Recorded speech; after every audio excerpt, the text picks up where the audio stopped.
Hello, this is a guy who likes fanfiction and is too lazy to read, so here is Into the Blue in audio form. Check the description for the links to the author. Chapter 21. A storm brews from above. What is that? Annette gasps, pointing upwards. They all look up, seeing how the sky has turned a vivid purple, all cracked and shattered without any traces of the sound of lightning. Its eeriness also causes the horses within their troops to whinny anxiously. How peculiar. Dmitri frowns, continuing his trudge onward despite its suspicious omen. The kingdom's blue banner sways in the air as they arrive at the monastery. The gatekeeper salutes the troops as he opens the front gate. The townspeople crowd around, watching the parade of soldiers as they march through the marketplace. The kingdom has arrived. The gatekeeper announces. As they step foot inside Garag Mach, a green-haired man is the first to greet them. Greetings, Kingdom of Faerghus. Seathbos. On behalf of the church, I thank you for your support. Dmitri gasps at the sight, forgetting all formalities. Seath. You're awake. He scans him quickly, seeing nothing as much as a scratch on his body anymore. You've completely recovered, as good as new. Seath gives him a smile. Come now, Your Majesty. It has been a few moons since my injuries. He looks up at the sky as well, his weary smile fading away. We do not have much time. Follow me. Dmitri follows him up the familiar steps of the monastery while the rest of the Blue Lions dispatch themselves to ready their army together with the Knights of Syros. Even through the monastery's mosaic windows, the purple light seeps through, creating an unsettling atmosphere within the building that spreads throughout its inhabitants. They walk quietly, speaking in hushed murmurs as if they fear that they are facing the wrath of the goddess. The monastery seems awfully calm. Dmitri comments.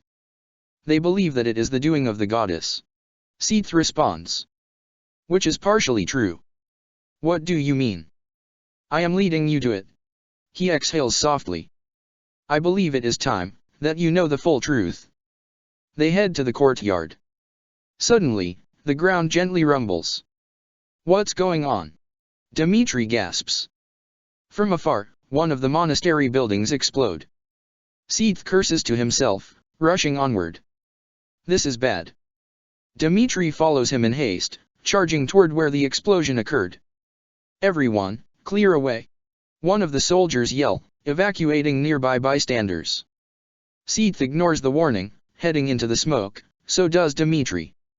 He realizes then that the smoke is coming from underground, where the Holy Tomb is located. Dmitri doesn't hesitate, walking down the steps with Seath down to the lower floor of the church.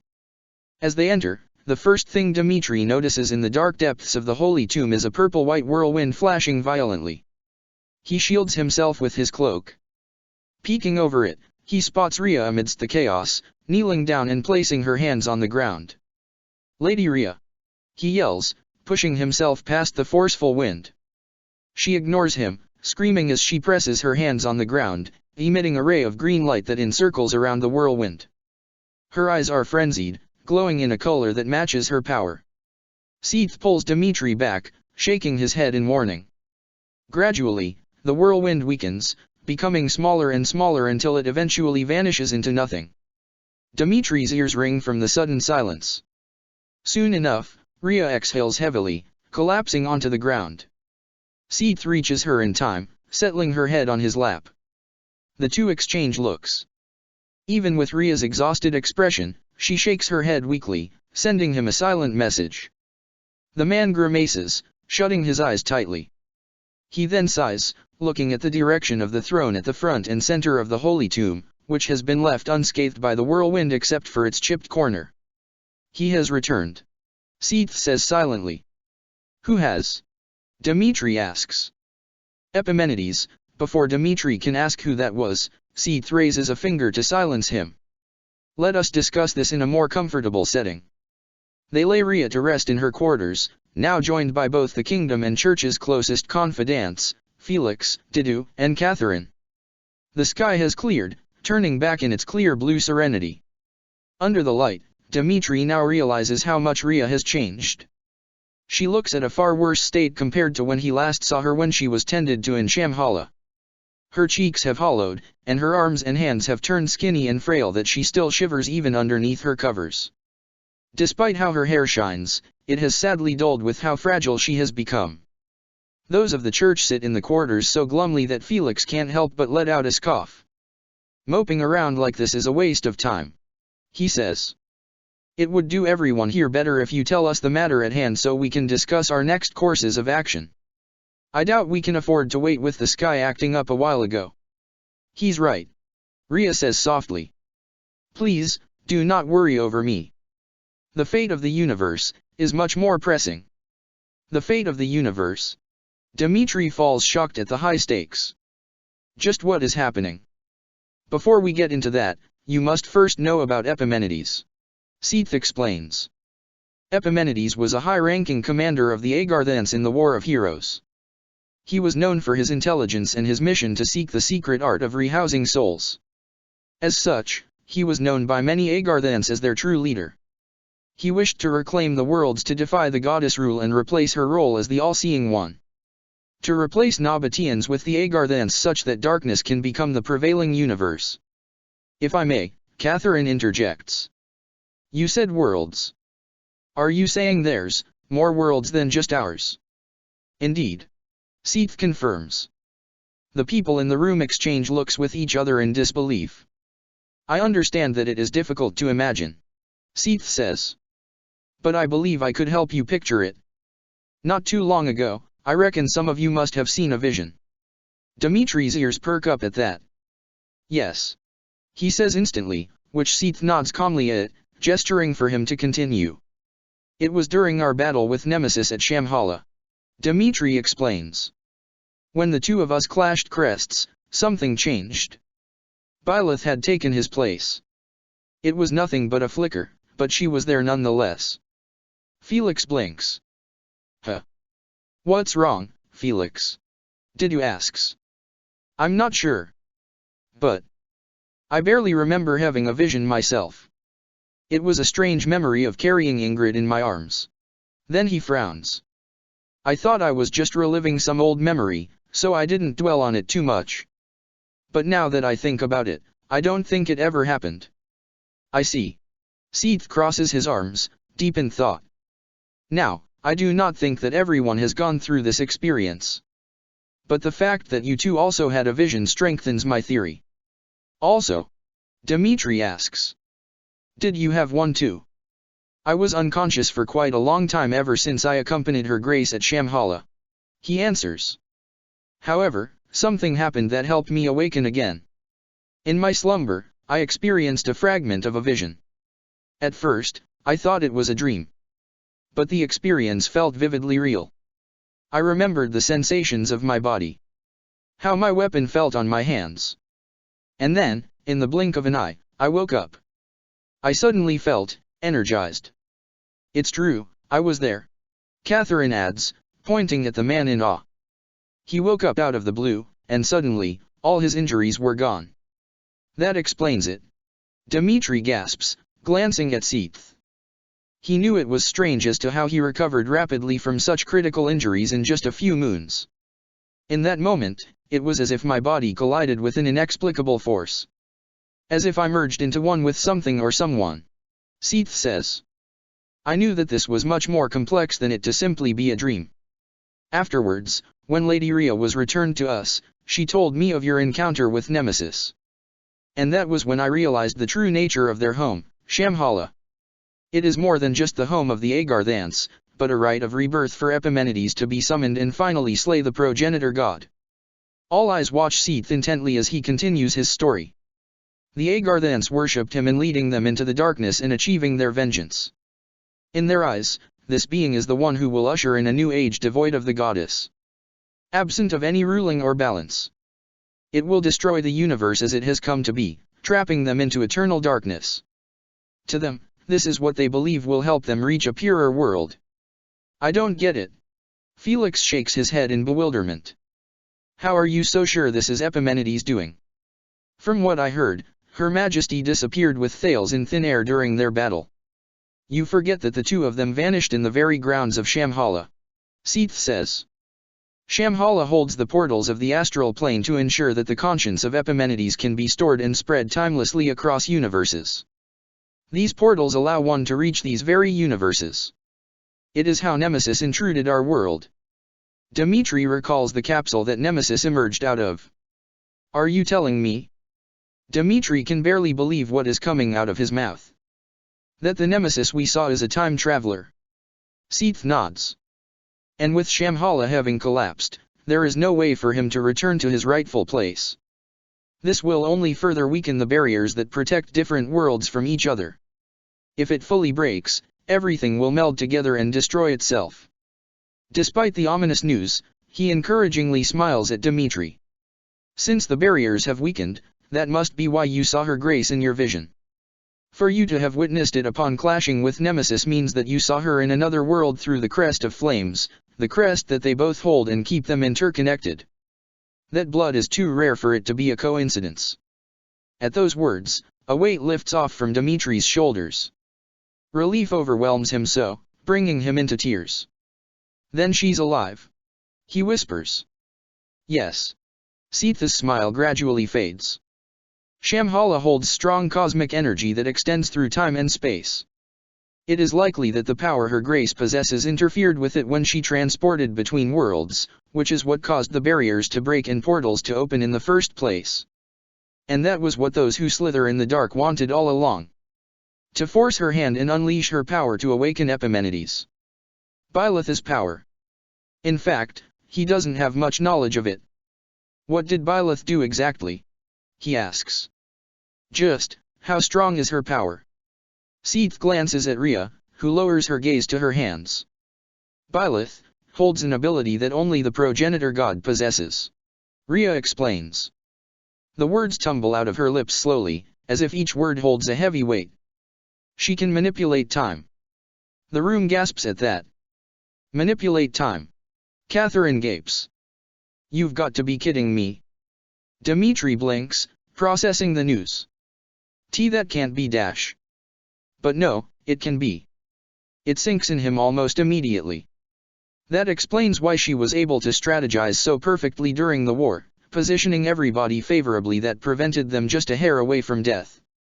That explains why she argued aggressively on formations that looked rather laughable at first, but then allowed them to take down an entire Imperial army at the end. That explains why he hadn't died, not even had a close experience to it.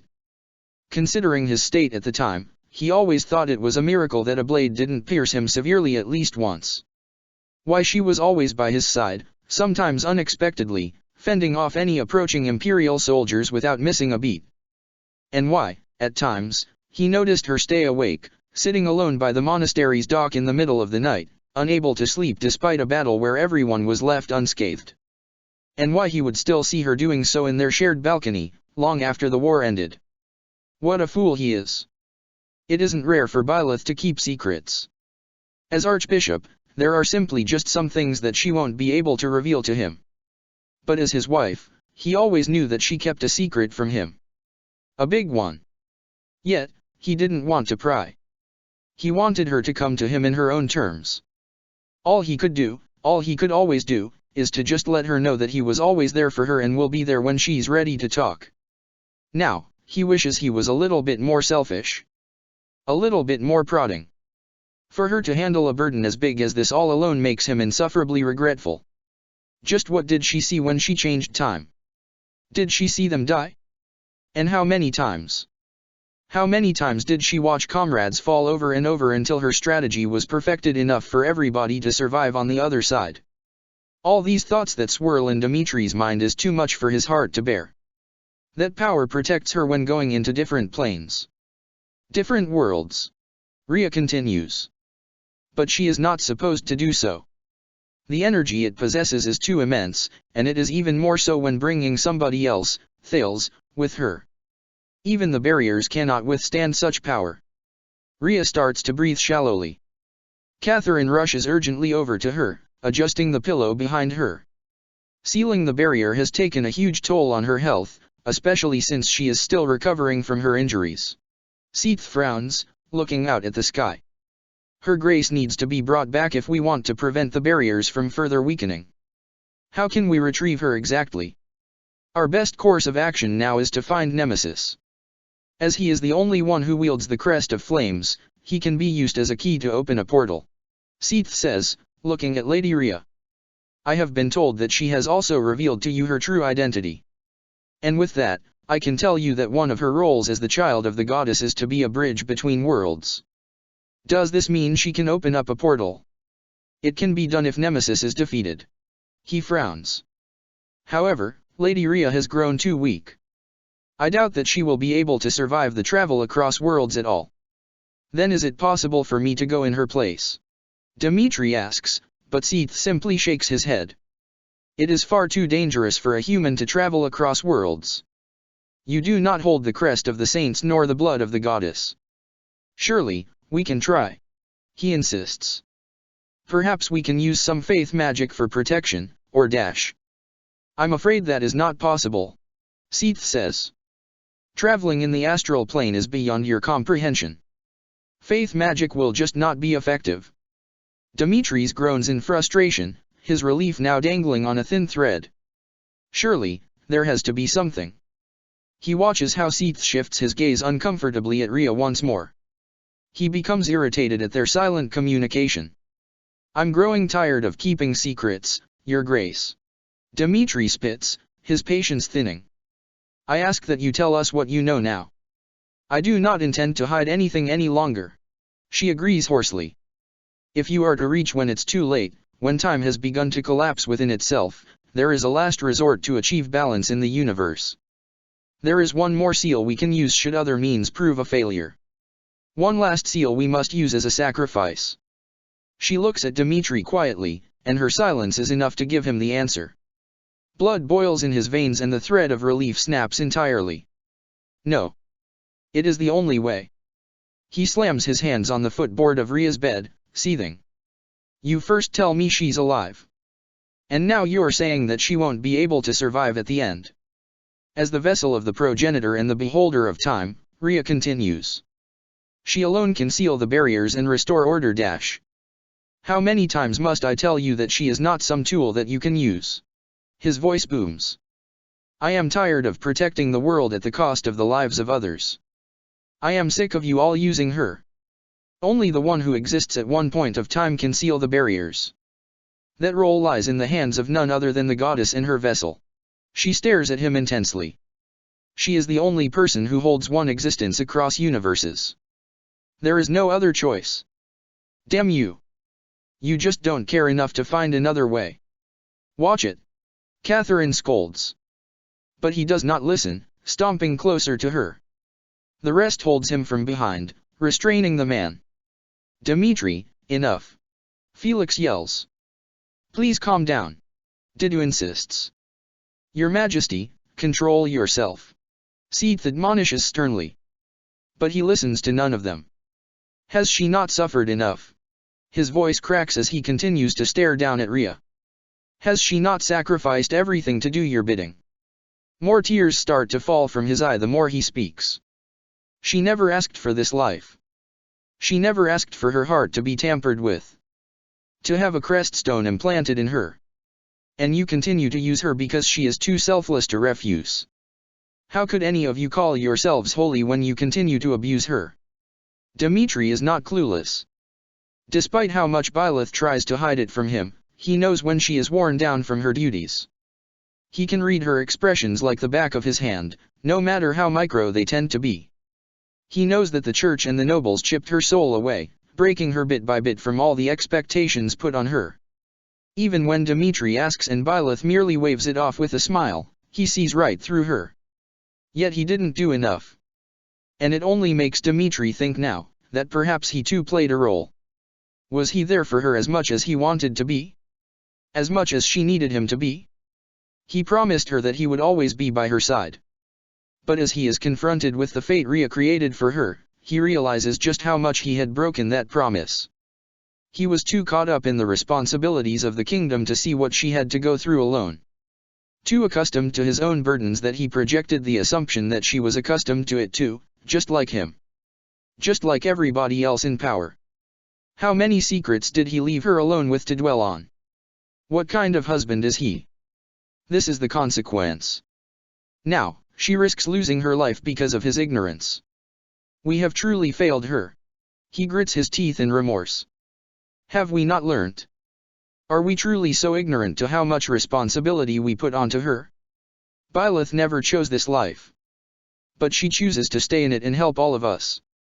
She chooses to do your bidding without asking for anything in return. He glares at Rhea through his tears. So why? How could you discard her so carelessly? How many more times will you hurt her with this responsibility? Rhea absorbs the silence for a while, staring at the distraught man. She then sighs softly, turning her head sideways. I know that I have failed in my role. I only wanted to see my mother one more time. That's all I wanted from her. But here I am, getting closer to death. I suppose it would be more fitting to reunite with her in heaven instead. Rhea does not respond for a long while, only breathing in and out softly with her eyes closed, as if she fell asleep. But then she opens them once more, sitting up and hissing in discomfort. Lady Rhea, please sit still. Catherine holds her back carefully. She stares blankly at her hands before calmly reaching out to the drawer by her bedside. She opens it, taking out a letter opener. She swallows thickly. If you retrieve Byleth before the barrier is fully broken, then you will not have to fear for her loss. I pray for that to happen. Then, suddenly, Rhea slits her palm open with a dagger. Everyone startles at the blood of green that trickles down her skin, dropping onto the bedsheets. In taking my blood, you accept my power to bridge you to the other world. Your body will be protected in your travel. She remains unfazed by how her hand bleeds as she glances around the room. Who will take upon this task? Dimitri is the first to snap out of his shock, approaching her as she extends her hand. But Felix stops him. Wait. How safe is this? It doesn't matter. If this is the only way to save her, I will take it. It does matter. Felix argues. Dimitri, you're the king. I agree, Your Majesty. Didu adds. I can take on this task. Your presence is required here. I am not going to ask any of you to be the one to save my wife. Dimitri hisses. Be reasonable about this. Felix retorts. What if you die? Seath said so himself that it could happen. We're going to lose you and Her Majesty.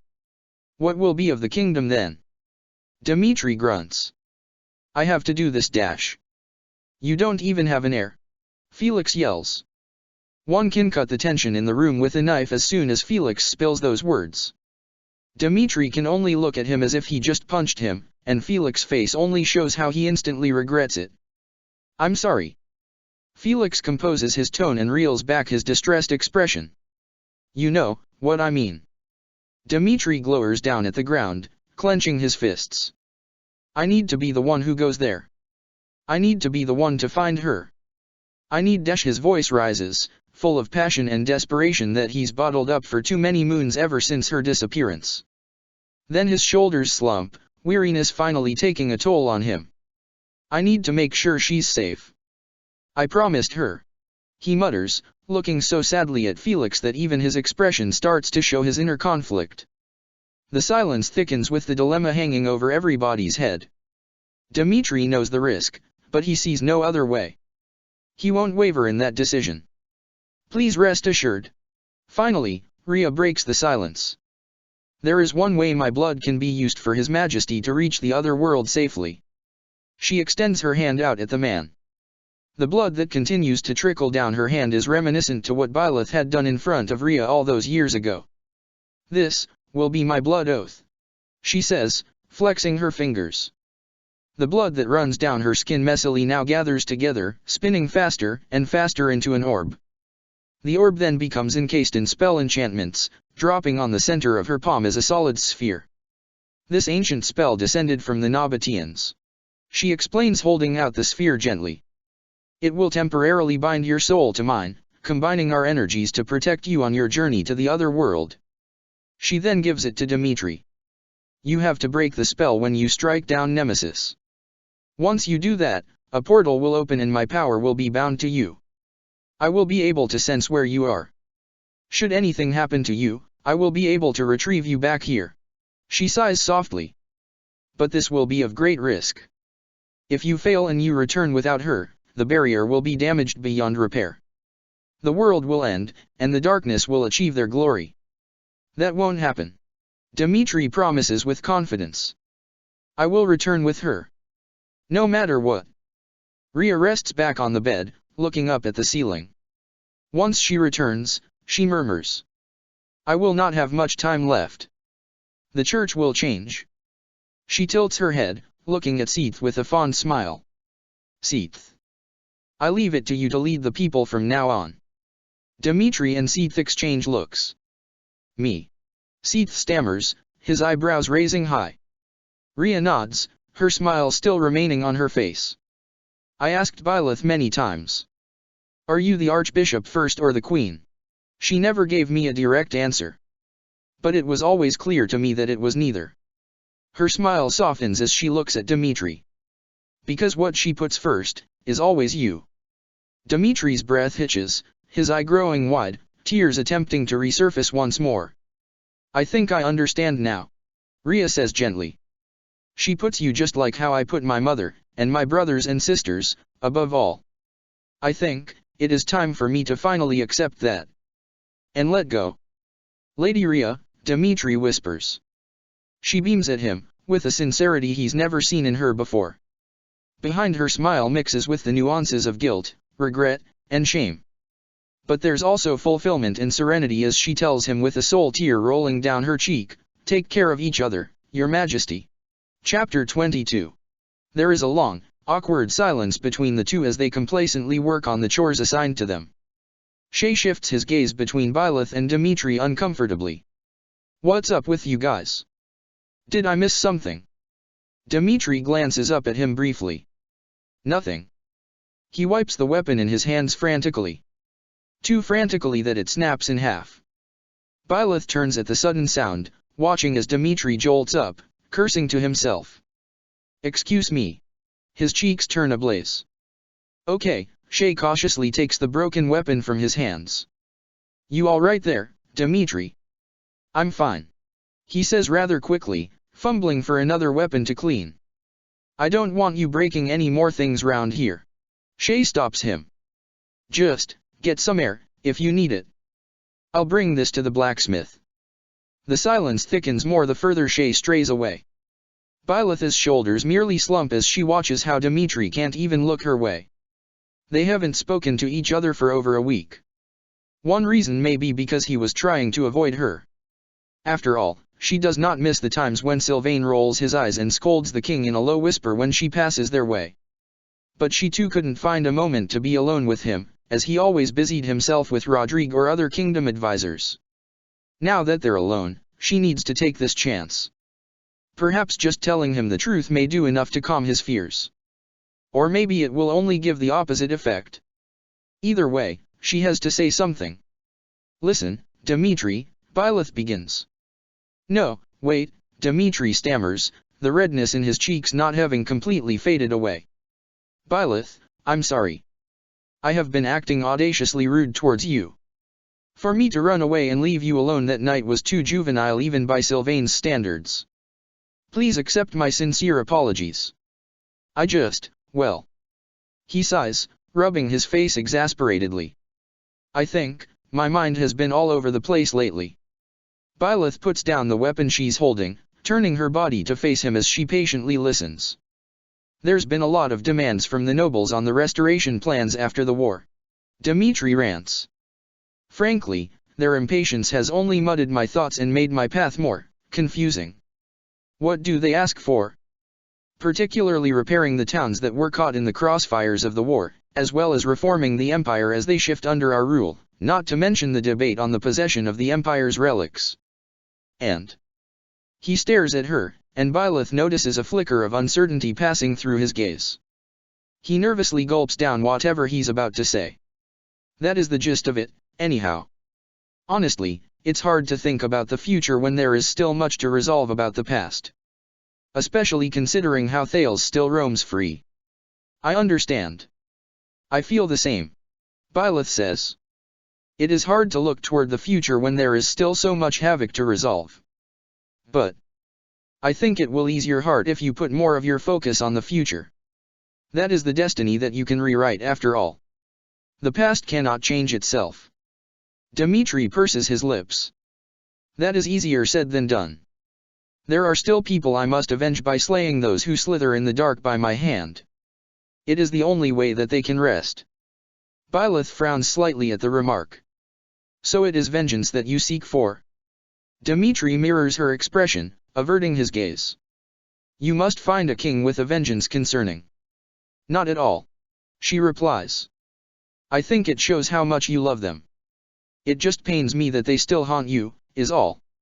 Dmitri blinks at her. How did you know that? Know what? What do you mean by they still haunt me? She clenches her hands together, her mind scrambling for an answer as quick as she can. The person I love was the same. When you hold on to a vengeance for so long, there are many voices that you carry behind your back. Eventually, it becomes too heavy for you to bear. Dmitri pauses. This person you love. May I ask what they are like? He's a kind man. She begins, shuffling in her seat. He went through so much. Too much. And for a while, he walked a dark path of vengeance. But he eventually found the light. He does not let his past dictate him anymore, but rather his present and future. She smiles, remembering the day he stepped out to the balcony of the Kingdom Palace, with the sun shining on his face and his people cheering for him from below. She recalls how he was moved to tears by the display, and she knew that was the day he finally allowed himself to fight for a better future. He's come a long way. Even though he is still haunted by his own voices, he manages to keep them at bay, replacing it with his own dreams and sense of purpose. I'm very proud of him for that. Even thinking about just how much he's changed over the years almost makes her want to burst into tears. Mostly out of happiness from the man he's become. But there is still that inkling of anxiety that sprouts within her, and has been sprouting ever since she finally was able to side with the kingdom. I must admit, I am quite envious. Dmitri's smile fades slightly. He has achieved what many of us cannot do. Remaining tethered to the past can have such a strong grip on someone, it's hard to let it go. To be able to become stronger on the other side is something that I can only dream of doing. Byleth can only stare at him, processing just how absurd it is that he is envious about a man that is merely himself from another world. It does mess with her brain quite a bit. Dmitri chuckles lightly, shaking his head. I went on a tangent yet again. Not at all. I enjoy listening to you. Byleth smiles. Have faith in yourself, Dmitri, you're stronger than you think. Once again, Dmitri stares at her as if he has just witnessed a flower bloom. He always tends to stare at her with a fondness that almost resembles the one that she's seen her husband give her more times than she could count. I hope that you are able to return to him and find your happiness again. Dmitri's voice turns tender. I really do. The awkwardness in their silence fades away, replacing itself with a sense of tranquility and warmth. For a brief moment, Byleth believes that she has already made it home. All right, seriously. The silence is interrupted with a puzzled Shay crossing his arms. I missed something, didn't I? Byleth sits in the infirmary, helping Marianne and Constance tend to the black eagles that remain asleep. Bernadetta is the only one who is barely awake this time, whimpering to herself. Hush now, Bernadetta, Marianne comforts, emitting faith magic from her hands. It's all right. Byleth thinks about the fate of this world. If she is unable to find Epimenides in time, everything risks coming to an end. However, even without that risk, seeing the girl's tears makes Byleth's chest ache. She remembers how Linhard wept similarly so. Even now, they suffer, in a world with only a drop of blood spilt in comparison to what she's seen. Truly, none of them can win at the end, no matter the world they wander. Just how much trouble has she caused for everybody from her one fatal mistake of rewinding herself back to an unknown past? So many lives will be lost because of her recklessness. Her failures have now caught up to her, accumulating to this consequential, grievous end. They're not waking up, huh? Geralt grumbles behind her. He hands her a warm loaf of bread. You didn't eat anything at all today. We're gonna butt heads with the Empire soon, you know. She bites on the loaf mindlessly, her thoughts still entertaining her fears. It's more than just the Empire now. She mumbles, leaving the infirmary with him. Who knows when those who slither in the dark will show up? She grips tightly onto the bread in her hands. I made a terrible mistake, and it could lead to the end of the world. This is all my fault. Hey, calm down. Geralt says urgently, holding her trembling hands. None of this is your fault. How can any of this be? She inhales sharply. If I just didn't storm Shamhala on my own, none of this would have happened. Shamhala. It's the last place I was in before I came into this world, before I accidentally traveled back in time. She says in a hushed tone. Lady Rhea sent me there to get rid of the remnants of those who slither in the dark. I should have just told Dimitri and went against her orders. Why did she tell you not to tell him? I'm the vessel of the progenitor god. She says it as if it has been fed into her for years. It is my duty. Geralt groans. Enough of that, okay? Enough about duties. You do not owe anything to her. But she still made me the archbishop. She argues, trying to express her frustration through her eyes. I owe her the protection of the people, yet I am jeopardizing the lives of everyone. Let me ask you this, he holds a hand up, stopping her. You told me once before that the title of archbishop was put on you simply just because it fit into Lady Rhea's needs. But is it what you decided for yourself? Is that what you want? Why does that matter? Because she forced that role of a vessel onto you when you were only a child. Geralt emphasizes. You couldn't even have a say to any of that. He presses the bridge of his nose, a mannerism he does when he tries to keep his frustration in check. Do you know why I left the monastery? It's because I wanted to raise you away from religion, politics, and all that. I wanted you to think for yourself. Decide who you wanted to be, whether that's as a mercenary or not. So that's why you quit the Knights. Byleth raises her eyebrows in surprise. She always knew he left because he was suspicious of Lady Rhea, but to think that he also left for the sake of giving her a better childhood is news to her. Yeah. Geralt sighs wearily. And also why I'm trying to avoid Lady Rhea as much as possible. Shay glances at the two like he's just caught red-handed. Sorry, he says embarrassedly. Am I interrupting? Nah, don't worry about it. It wasn't important. Geralt exchanges looks with his daughter, giving a subtle apology for putting their conversation on hold. Anyway. You feel like you're ready? This is gonna be our toughest battle yet. We'll show them what Geralt's mercenaries are made of. Byleth says curtly. Right. Shay's smile is tense. They're asking for you, by the way. In today's meeting.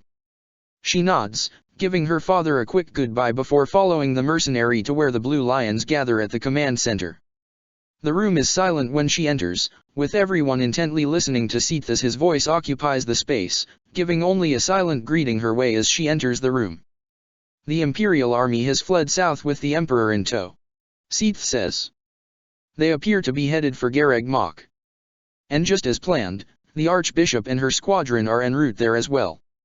We also received word that the fugitive Duke Agir roams in the vicinity of this very battlefield rather than retreat to the monastery. He grimaces. It may be a trap.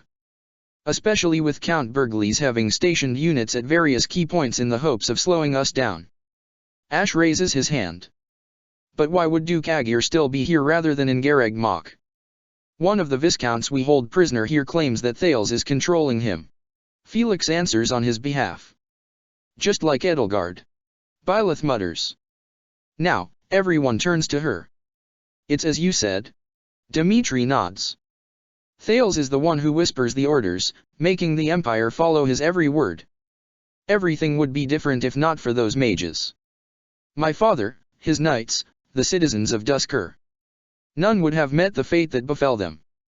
Do you know if Thales is with Duke Agir? From our reports, no. However, by taking down Duke Agir, we will be one step closer to finding him and taking him and those who slither in the dark down for good. Taking him down alone will not suffice. Byleth says. We must find Epimenides. That guy from my dream. Shay scratches his head. The guy must be like 1,000,000 years old. I'm sure he's dead by now. Byleth holds his stare. Those who slither in the dark are mysterious. For all we know, they could live for more than 1,000,000 years. Yeah, but that's just speculation. Even still, it is too risky to just disregard. I will have to agree with Shay, Byleth. Rodrigue says. Though I appreciate your concern, we cannot strategize based on hypotheses alone. We have to focus on who we do know exist. Thales is one of them. But if we do not find Epimenides, we risk facing graver danger. Those who slither in the dark will grow in power. This is something we can face after we deal with the Empire. But it is the kingdom's priority to end this war as soon as possible. Rodrigue insists. The Empire is our biggest enemy at the moment, and we can only deal with those who slither in the dark if they stand directly in our way. We cannot deal with them all at once.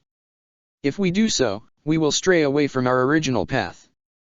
But Epimenides and those who slither in the dark are the biggest enemy. Byleth's tone grows more urgent. They are the ones controlling the Empire. Rodrigue frowns, a tinge of disappointment etched across his face.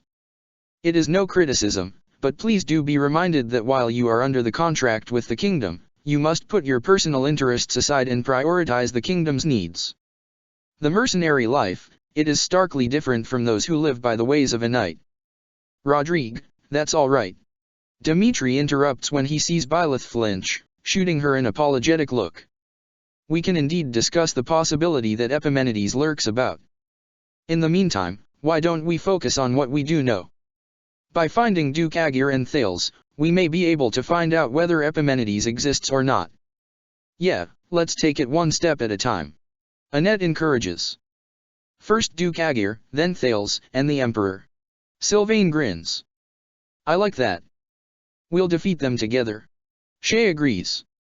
For a moment, the tension subsides in the room, filling itself with hope and determination. But as they encourage each other with ambitious smiles, Byleth remains still on her seat. As she keeps her worries to herself, she feels as if she's drifting further and further away from them. She blends to the background, watching as someone else takes her place, the other mercenary who takes up the role as the heart of the Blue Lions, in leading them to a brighter future than what she has ever been able to. Once Thales is gone, we will finally be able to put all this behind us, and look toward a new future. Ingrid says with a hardening smile. Indeed. The kingdom can flourish once more. Rodrigue agrees. Under the king and his rightful queen, it will be a future that the people of the Holy of Kingdom hope to see with utmost excitement. The whole room falls silent. Byleth blinks, unable to process what she's just heard. Then Annette gasps, squealing in excitement. A queen. Does this mean you have a fiancé? Oh my goodness. Congratulations, Your Majesty. That's so exciting. Mercedes giggles. Sylvain whistles. I wonder who's the lucky woman. Sylvain mischievously glances at Byleth, but his expression falters once he notices how crestfallen her face becomes at the news. Is she not here? Even Felix's gaze briefly lands on her as he asks that question. Well, Dimitri stumbles on his words. Byleth tenses and she feels her face pale some more when she sees that he looks at her now. And suddenly, as if he senses her discomfort, his embarrassment falters, shifting into a more defensive change in his demeanor. Really, Rodrigue, Dimitri's tone grows irritated. Why did you have to bring it up here?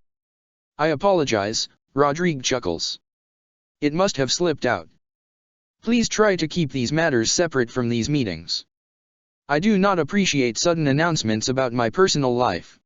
The playfulness in the room dissipates as Dimitri's mood turns sour, glowering at the map in front of him as he redirects their conversation back to their battle strategy. As soon as the meeting adjourns, Byleth scurries his way, unable to rid herself of the antsy feeling that prickles around her body. Dimitri, she calls out to him before he can leave the room with everybody else, barely able to restrain the desperation in her voice. Dimitri meets her gaze. Yes. You are, Byleth swallows thickly. To be wedded. I mean, Dimitri shakes his head furiously. I never met her yet or anything. Rodrigue just found a potential candidate. I'm simply just going to get to know her.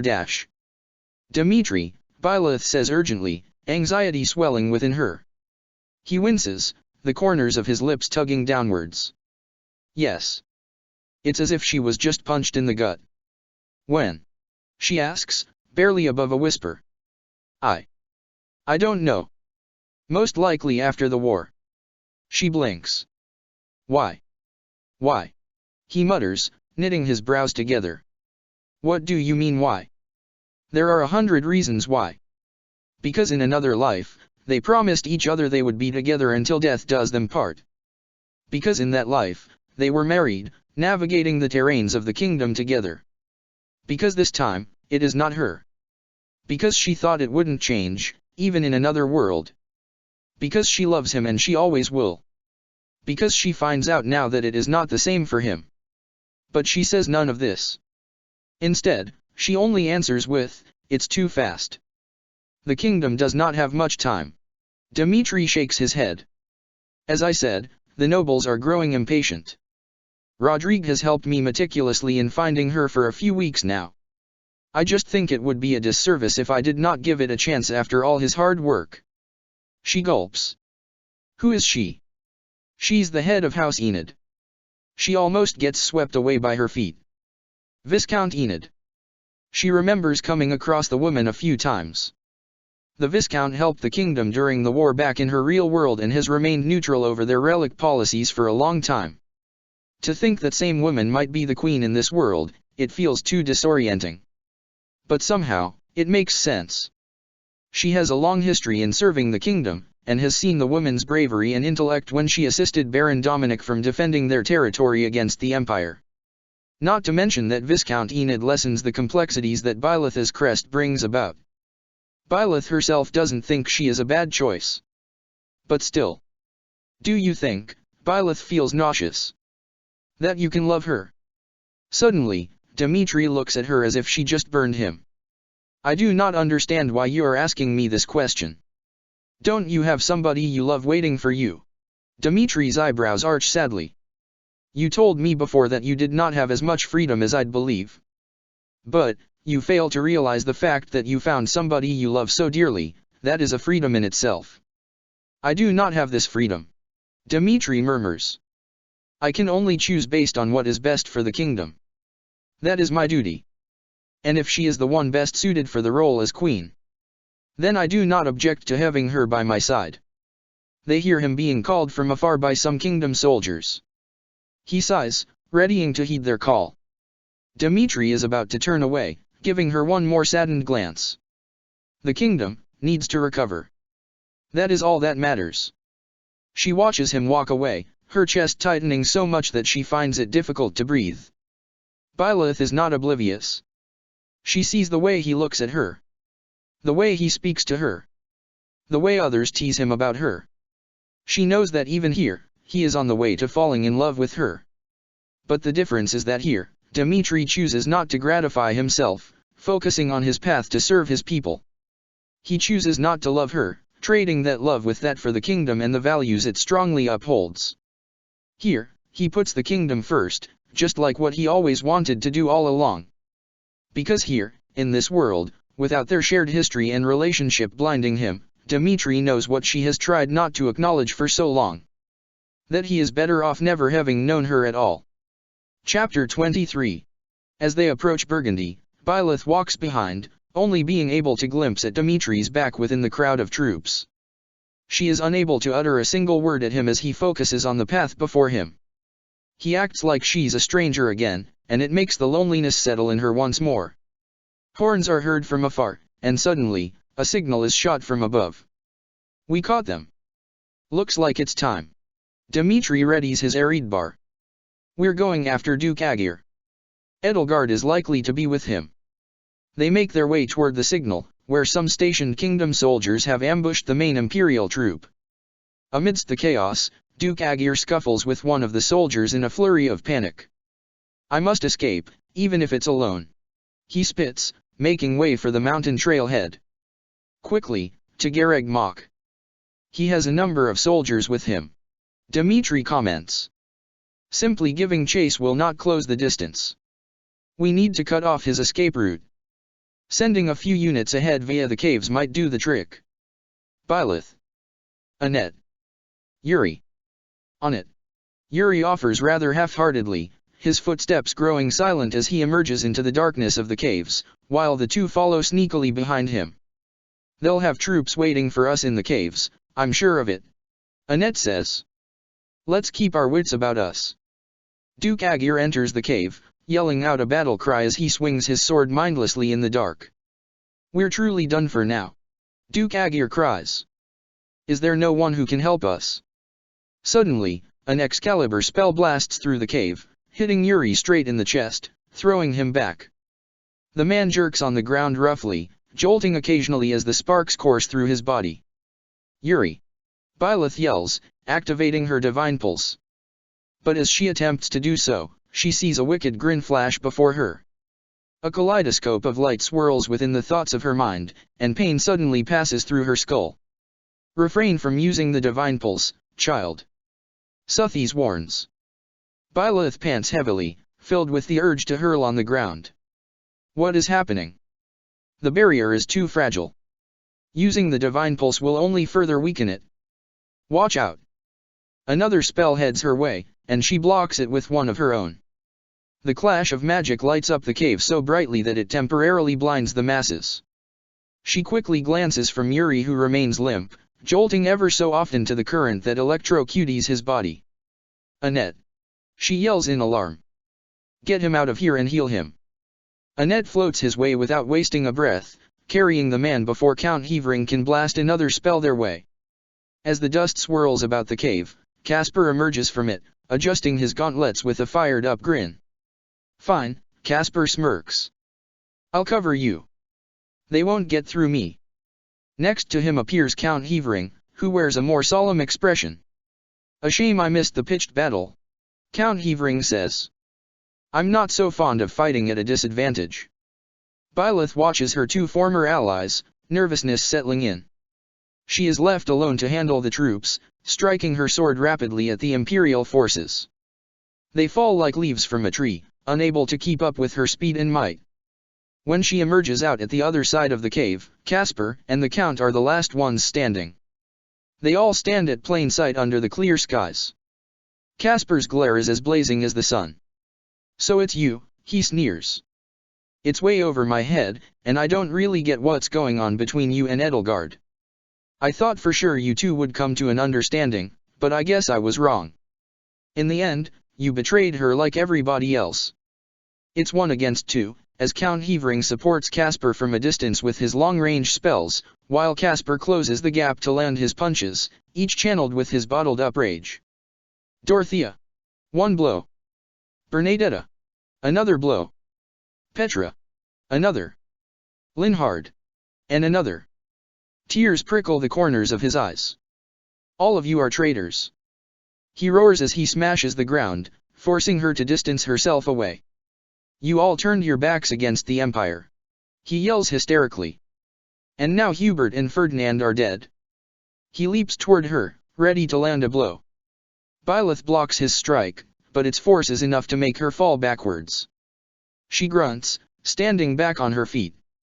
From afar, she notices a ballista firing balls of flames from above. The flames start to rain down on them, and Byleth quickly rolls away before she gets burned by one. Even though the attack was set up by the Empire, she uses it to her advantage. She scrambles up, dodging the flames with more stealth than her opponent. She outmaneuvers the man, approaching him closer and closer. And eventually, her blade pierces through his body. Casper! Count Hevering yells. Not you as well. She withdraws her blade. Casper falls on his knees, coughing out blood. Shakily, he turns his head at Count Hevering. Go and help my father. Byleth hurries to catch him before he can collapse roughly on the ground. Gently, she lays him on his back. He does not look at her, instead looking up at the sky, his life slowly fading away from his eyes. Edelgard, Casper whispers. I'm sorry. I did what I could. Thus, he exhales his final breath. Byleth frowns, placing her hand over his eyes, closing them to sleep. I'm sorry, Casper. She whispers. for she cannot save him in either times. Reluctantly, Byleth gets up, breaking away from the man as she regroups with the kingdom's main forces. Felix is the first to spot her. Finally. There's no time to waste. Felix declares. Let's go. We are now ready to retreat. Duke Aegir announces as Count Berglis joins his side. Let me show you the prowess of House Berglis. Count Berglis declares. Come and try me if you don't value your lives. The Ministry of Military Affairs himself stands before us now. Dmitri glares. Very well, then. We will just have to take him down. We have to take him out now. Felix says urgently. If we aren't quick about it, Duke Aegir's going to get away. Their forces clash against the main Imperial troops, soldiers clashing in a wave of red and blue. They go head to head with yet another man of the Berglis family, one with even more ruthless might. However, despite his strength, with Dimitri's crest being activated in each of his lance strikes, his strength is able to overpower even Count Berglis himself. Before Count Berglis fully wearies himself down, Count Hevering catches up and joins the scene. I'm aware you don't need any help, but at least let me heal you. Count Hevering says. Who asked you? Count Berglis scoffs. But now, I really can't settle for anything less than victory. He's healing him. Sylvain points out. We have to take him down first. This will be fun. Dmitri smiles. There's a bloodlust that Byleth notices that surfaces from underneath his words. I suppose good manners dictate that we repay them in kind and charge them head-on. Byleth hesitates at the sight of that smile directed at the mage, and the feral urge that lurks within. She grips on her sword, charging at Count Hevering before Dmitri can do anything about it. He has been doing so well in keeping the demons at bay, there's no way she will make him unleash it here. She charges at him, and Count Hevering is caught off guard by her speed, shielding himself desperately with his spells. With each strike, Linhard's sweeping face as he cried quietly on the healing bed comes back to her mind. She has stricken down many enemies before. She has killed Count Hevering in another life. But it never gets easier. All of those shared memories at the monastery have opened her heart to feel connections with her students unlike any opponent she's faced as a mercenary, extending to those her students cherish as well. Even with her power, she is unable to save them. She closes her eyes, whispering a silent apology to Linhard, as she gets closer and piercing her blade through his father. The man yells out in pain, as the sword slices through his side. He grits his teeth, pressing against the wound with his healing magic. Byleth readies her sword, and the man gazes up at her, shallowly breathing from the pain. Mercenary. Can I at least ask you this, Count Hevering pants? Is my son treated well at the kingdom? She gulps, clenching around the hilt of her sword tightly. Yes. She whispers lowly.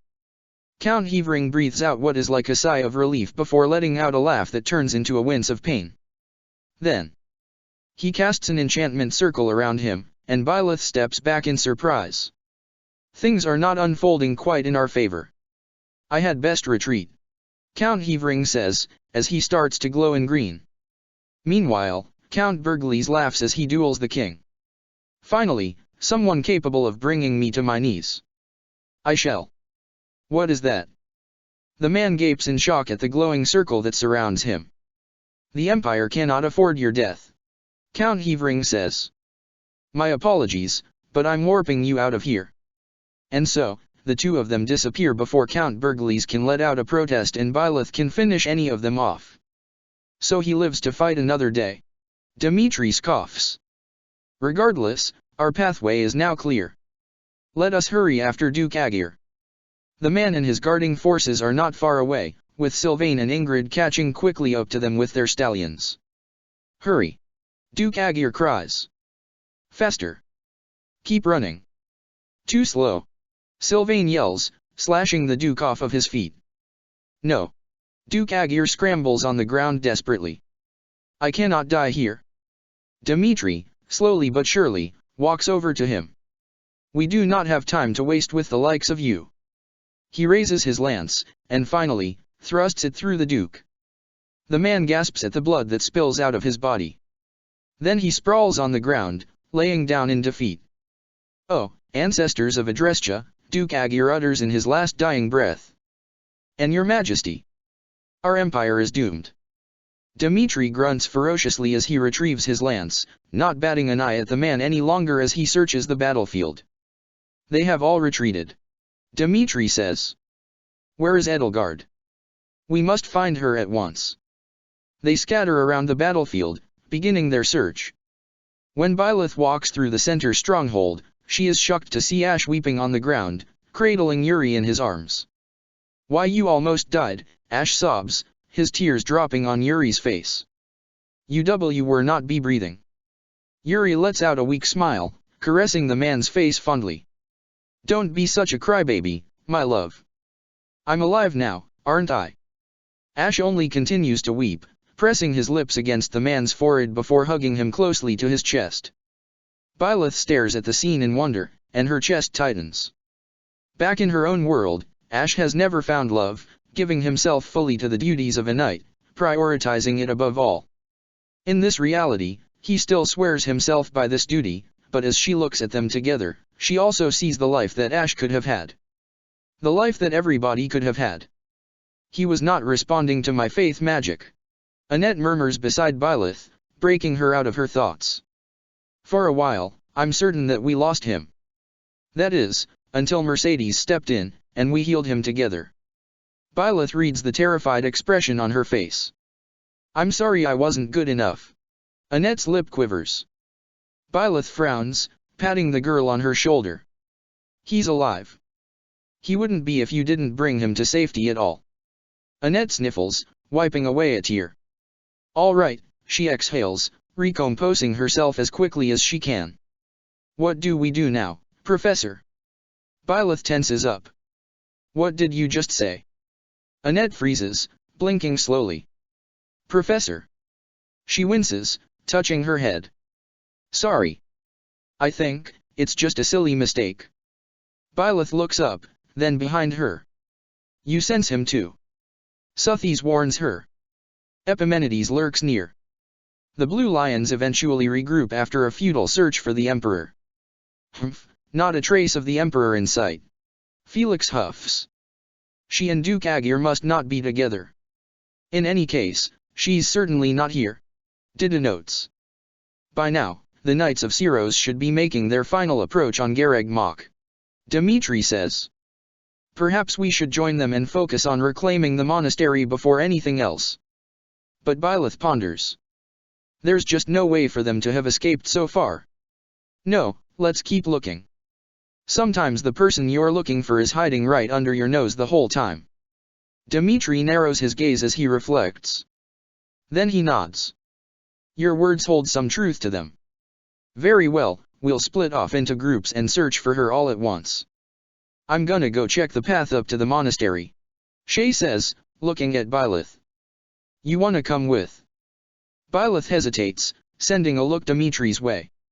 As they exchange gazes, it is only thick with tension, and Dmitri is the first to break away. Her chest tightens, so instead, she nods at Shay's question.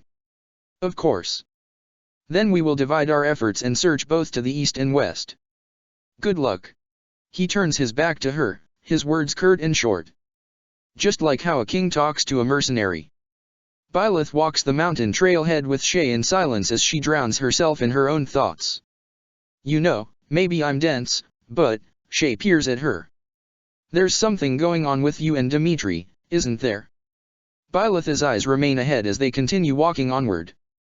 I know it's none of my business, but if you want to talk about it, I'm all ears. She thinks for a moment. Shay. How long have you been with the Blue Lions? Oh, a couple of years for sure. We were classmates at Gareg Mach. When it closed down, Dmitri asked me to be a commander for his main forces. I see. She murmurs. He counts on you a lot. Just like he used to count on her back then. But Byleth shakes the thought away. She has enough sadness to dwell on for the day. Instead, she refocuses herself on the search. There's no sign of them. Byleth says, scanning around at the empty field. Shay does not respond. Byleth takes notice of his unusual silence, now turning to him. What's wrong? Oh, nothing. She startles at the sudden change of his voice. It is not in the deep timbre that Byleth is accustomed to. But this voice, she's heard it before. And when Shay finally looks at her, he smiles sinisterly with markings over his skin, and his eyes have turned crimson red. Just thinking how the time has finally come. Shay suddenly rushes toward her Byleth, drawing out his sword in the blink of an eye. It's over. He hisses. He manages to strike her, bringing her flying away from its sheer force. Shay slowly walks towards her, his eyes void of any of his usual warmth and friendliness. Oh, how I've waited for this day. He laughs euphorically. The day that I kill you. Shay uses his warp ability, disappearing and appearing right in front of Byleth with a speed she's never fought against, that all she can do is block his strikes. He disappears again, warping behind her, thrusting his sword to slice her neck. She barely dodges the blade on time before leaping away to gain more distance. The fight goes on, with Shay flickering in random locations to strike her blind spots. Suthies. Byleth tries to activate the Divine Pulse reflexively, but just like before, it does not hold any effect. It will not work with the likes of him. Suthies warns.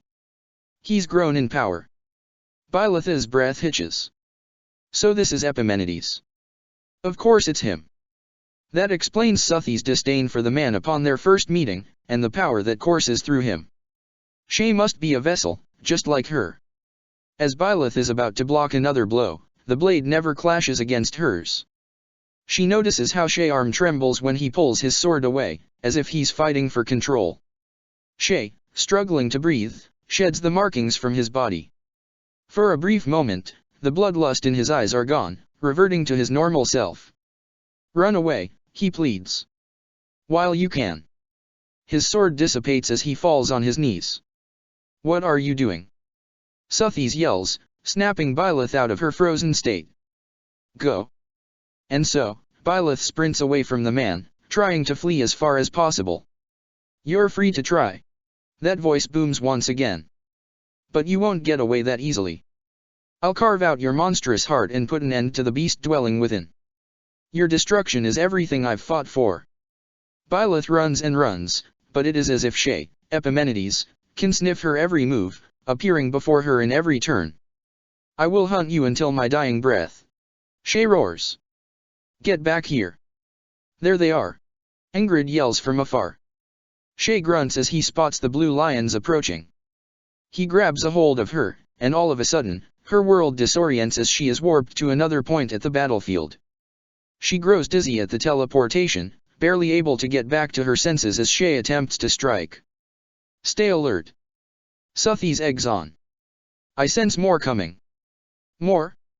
When Byleth's vision clears, she notices how more foes from those who slither in the dark enter the scene, all with their signature faded skin under their dark, embroidered robes. And at the front of it all, Byleth recognizes a once dead man. I haven't the slightest idea what is going on, but I'll happily take it. Solon bellows. Destroy them all. At the other side, she spots the kingdom forces charging at them, fighting off those who slither in the dark. Shay hisses, looking at the chaos ensuing. Those pests. They are nothing but a nuisance. You are mine, and mine alone. Byleth uses his brief distraction to charge at him, but Shay's senses have heightened. He deflects her strike without as much as a bat of an eye.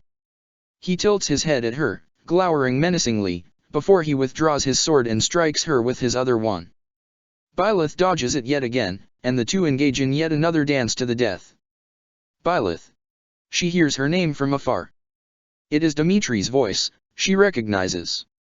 He roars, intercepting between the two. Get away from her. And that's when Byleth sees it. The feral look in his eyes, frenzied with bloodlust. He has kept it at bay for so long. But now, it has been released. Stay out of this. It does not concern you. Shay admonishes Dimitri. He grabs Byleth yet again, warping away. No. Dimitri yells, his voice fading away. They are transported far away from the forces again, and the pain in Byleth's head throbs more violently. Shay lands a cut on her arm and she yelps in pain, staggering backwards. Her world tilts and Shay's figure is too blurry in her eyes to accurately dodge his incoming attacks. Come on, she pants. Snap out of it. Shay is about to hit her again, but his attention redirects to the sound of horse hooves galloping towards them. Hang on, kid. Byleth recognizes Geralt's voice from afar. I'm coming. Shay hisses, ready to warp Byleth and himself away. I must move us away from all of these foolish distractions. When they move places once again, Byleth is on her knees, hurling at the dizziness. Her mind can't take it. Keep it together. Suthies screams. He is going to end you. But Byleth weakly shakes her head, breaking into a cold sweat. Can't take much more of this. Her ears become muffled, and she is unable to hear her surroundings. She wobbles, falling clumsily down to the ground. But there is no impact, as she finds herself enveloped in somebody's arms. She blinks in a daze, making out Dimitri's face above her. The pain subsides as she feels some faith magic being cast upon her. Hang in there, Byleth. Mercedes coos. As Byleth's hearing returns, she hears Shay grunt, collapsing to his knees. I am undone. Calmed down at last, huh? Felix sighs. For now, I think a transfer to the rear guard is in order. Byleth tilts her head slightly, watching as the Kingdom Army captures a half-conscious Shay. The markings on his face have completely faded away.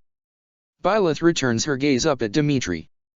She notices the remnants of panic on his face, and the tightening of his jaw that suppresses his anger. How she has worried him again. Thank you. Byleth says weakly. I was under attack before I even knew what was happening. I'm just glad you're all right. Dimitri murmurs softly. And that no one had to die. His thumb strokes the side of her cheek gently but rather mindlessly, and Byleth wonders if he notices what he's doing. A soldier approaches them. Your Majesty, we've had a report of someone matching Edelgard's description nearby.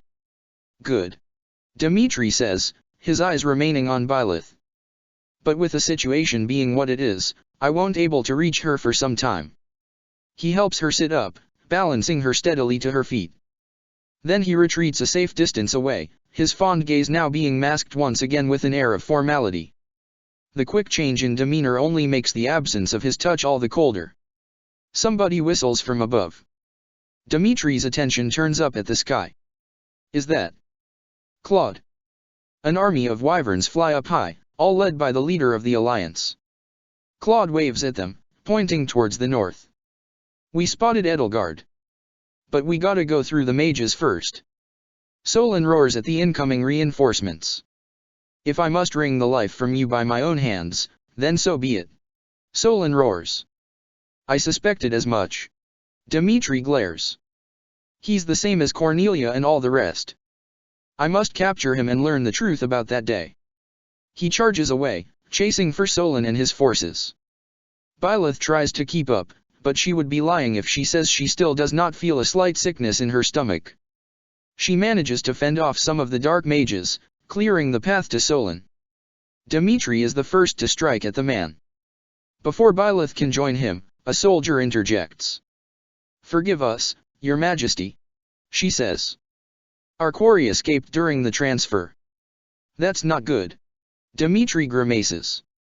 Send out the search party, immediately. Find him. Suthies chides with growing impatience. If that wretch is on the loose, who knows what destruction he will bring. Byleth nods, breaking ranks and joining the soldier with the dispatched search party. As she goes on the run, there is a sensation that tingles at the back of her neck. As if a presence approaches her closer and closer. Suddenly, she hears a cry. She turns to the sound, seeing Solon having warped behind a rock. Before him stands Shay, having run through him with a sword. Blood drips from his wound like a waterfall, spilling until Solon, already pale as snow, blanches some more, as white as the clouds above. Shay pulls his sword out, having that chilling voice speaking through his body once again. Forgive me for this, Solon. But without your sacrifice, this world can never be made clean. Darkness escapes the ground, encircling the entire battlefield. O great Zaras, veil of night fluttering in the abyss. Shay chants. By the laws of creation, throw wide your infernal gates and swallow my foes. Suddenly, darkness embodies the ground below. Byleth is about to make chase, but the darkness swallows him and Solon whole, away from the battlefield. The ground continues to rattle and the soldiers start to shriek in fear. "What's going on?" one of them cries. The darkness cracks the ground into two, extending itself to the other side of the field, where a dome of darkness enlarges. Byleth gasps. "Dimitri!" She heads for the dome that only continues to grow. The ground quakes more violently with each step she takes. From afar, she hears the familiar voice of Edelgard. "What's happening?" Edelgard cries. "Not good." She now hears Claude says in alarm. And then she sees Dimitri, frozen in place as he processes the darkness encircling him below his feet. "Dimitri!" Byleth yells as loud as she can.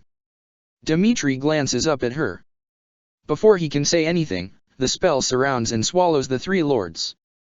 "No!" she shrieks. But before she can act further, her heart beats, something uncharacteristic within itself. It beats once, loudly and painfully, as if her heart attacks her from within, wanting to rip out from her body. She chokes, unable to breathe, and her world starts to spin.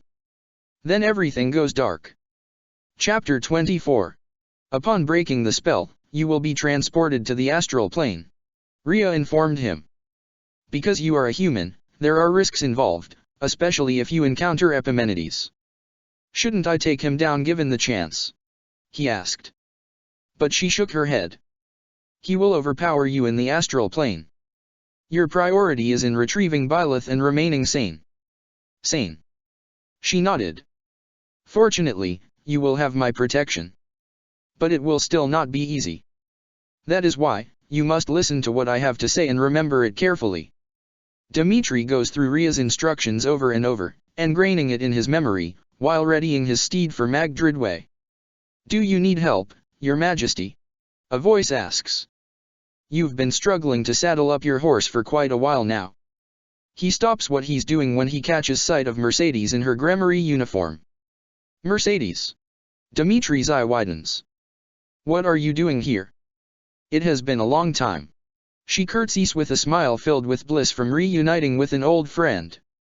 I am here to help retrieve the Archbishop, of course. Are you sure? He frowns. You are working as a cleric here at the monastery, are you not? I don't want to force you out of your role to join such a grueling battle. Nobody is forcing me to do anything. Her smile remains gentle. She is our former professor and dear friend. I can't just sit still and do nothing. He smiles back at her. I will truly appreciate your help then. It is comforting to see all of the blue lions in one place. Oh, but they are the same as ever. She giggles. I would love to visit the kingdom soon though. Especially with a new blue lion on the way. Dimitri smiles. I'm sure Sylvain and Ingrid would be ecstatic to see you again. Suddenly, somebody winces from behind them. Annette. Felix gasps. What's wrong? They watch how Annette presses her head against her forehead as she leans against her husband's shoulder. She pants. I don't know. I see. Then she exhales, her shoulders gradually relaxing. I saw Her Majesty. It felt so real. Like, Felix swallows. A vision. I think so. He exchanges looks with Dimitri, who silently confirms the suggestion. Then we must get to it. Dimitri says in haste. See to it that the armies are ready to be dispatched immediately. Yes, Your Majesty. The kingdom army arrives at Magdridway, intersecting with another troop holding the alliance flag high up in the air. Look who we have here. Claude grins as his wyvern begins to land. Right on schedule. I'm glad you brought the cream of the crop with ya too. A shame that Sylvain and Ingrid can't make it. I see you did the same. Dimitri nods in greeting. Alongside the golden deer, his former classmates, he bats an eye at the Goneril siblings. I didn't think we would be honored to have Holst at our service. I assumed that he was still recovering. We put Marianne to work with that guy. Claude shakes his head. Honestly, that man is too stubborn. Then who's taking care of the alliance? There's no need to worry about that. I have a few capable people who can take care of business while we're here. Claude says. This isn't an ordinary opponent we'll be facing. We're gonna need all the strongest hands we can get. I'll return home at once if Almira starts showing any signs of mischief, don't you worry. Holst now joins in the conversation, pumping his fist. It'd be a hassle coming out here every time Claude calls for me, anyway. Hilda raises an eyebrow incredulously. So the fact that your little sister is here has nothing to do with you being here. Not pleased with my answer, eh? Holst chuckles. I thought you hate it when I admit to being overprotective. But yes, of course you're the biggest reason why I'm here. I can keep you safe so as long as you're close. Additionally, I must be on hand to punish any scoundrels who attempt to woo you. Holst laughs from his belly, while his younger sister rolls her eyes. Yeah, I don't love that part. She sighs. It's not just scoundrels who are terrified to approach me now. Still, he's thinking about my well-being, so I guess that feels pretty good. But still, Holst's smile grows more determined. The opportunity to cross swords with a warrior like Nemesis, the king of liberation, no less, doesn't often present itself. True valor is only polished in life-or-death battle with the most powerful fighters. Just thinking of how I may one day encounter these veterans makes me tremble with anticipation. I am surprised that you still dare to face against him. Dimitri raises his brows. I heard that he was a formidable foe when he dueled against you at the Bridge of Myrden. That is why I am returning for a rematch. He grins. It will do no good if I admit defeat without revealing my true might when I face him again.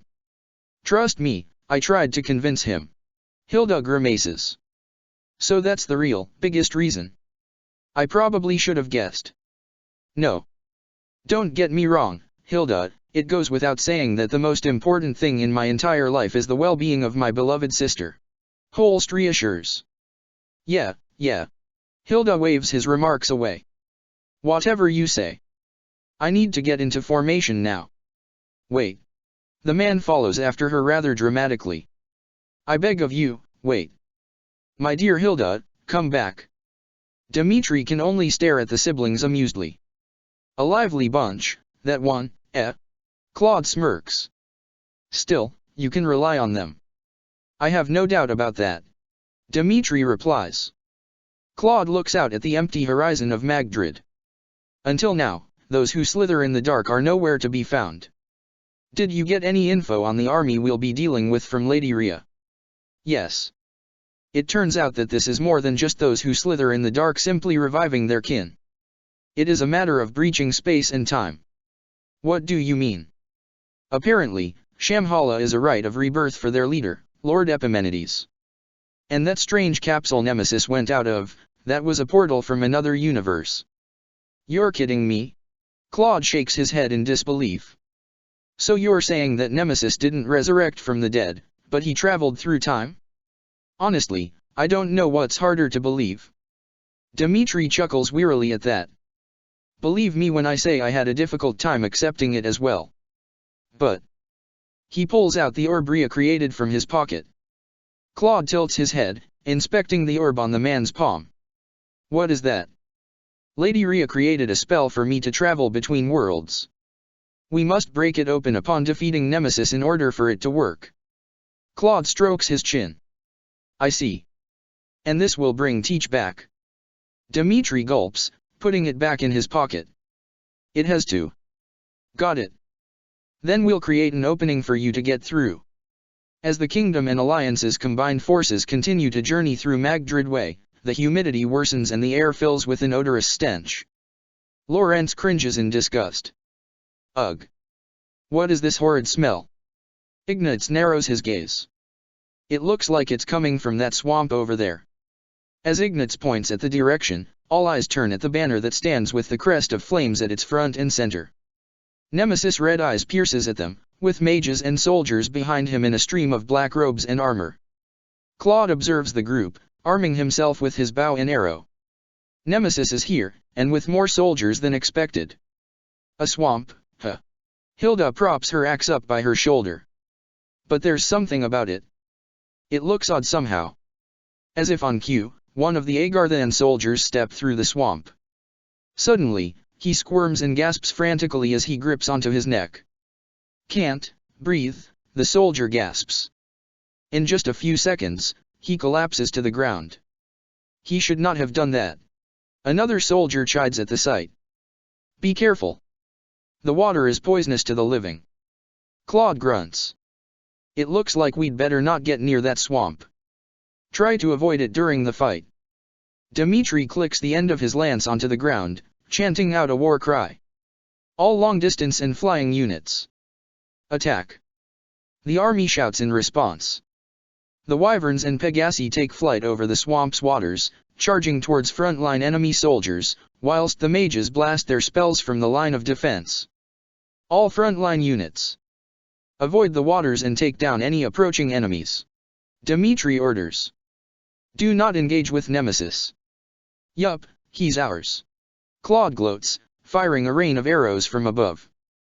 Dmitri cautiously runs around the swamp waters, pinpointing his focus at Nemesis.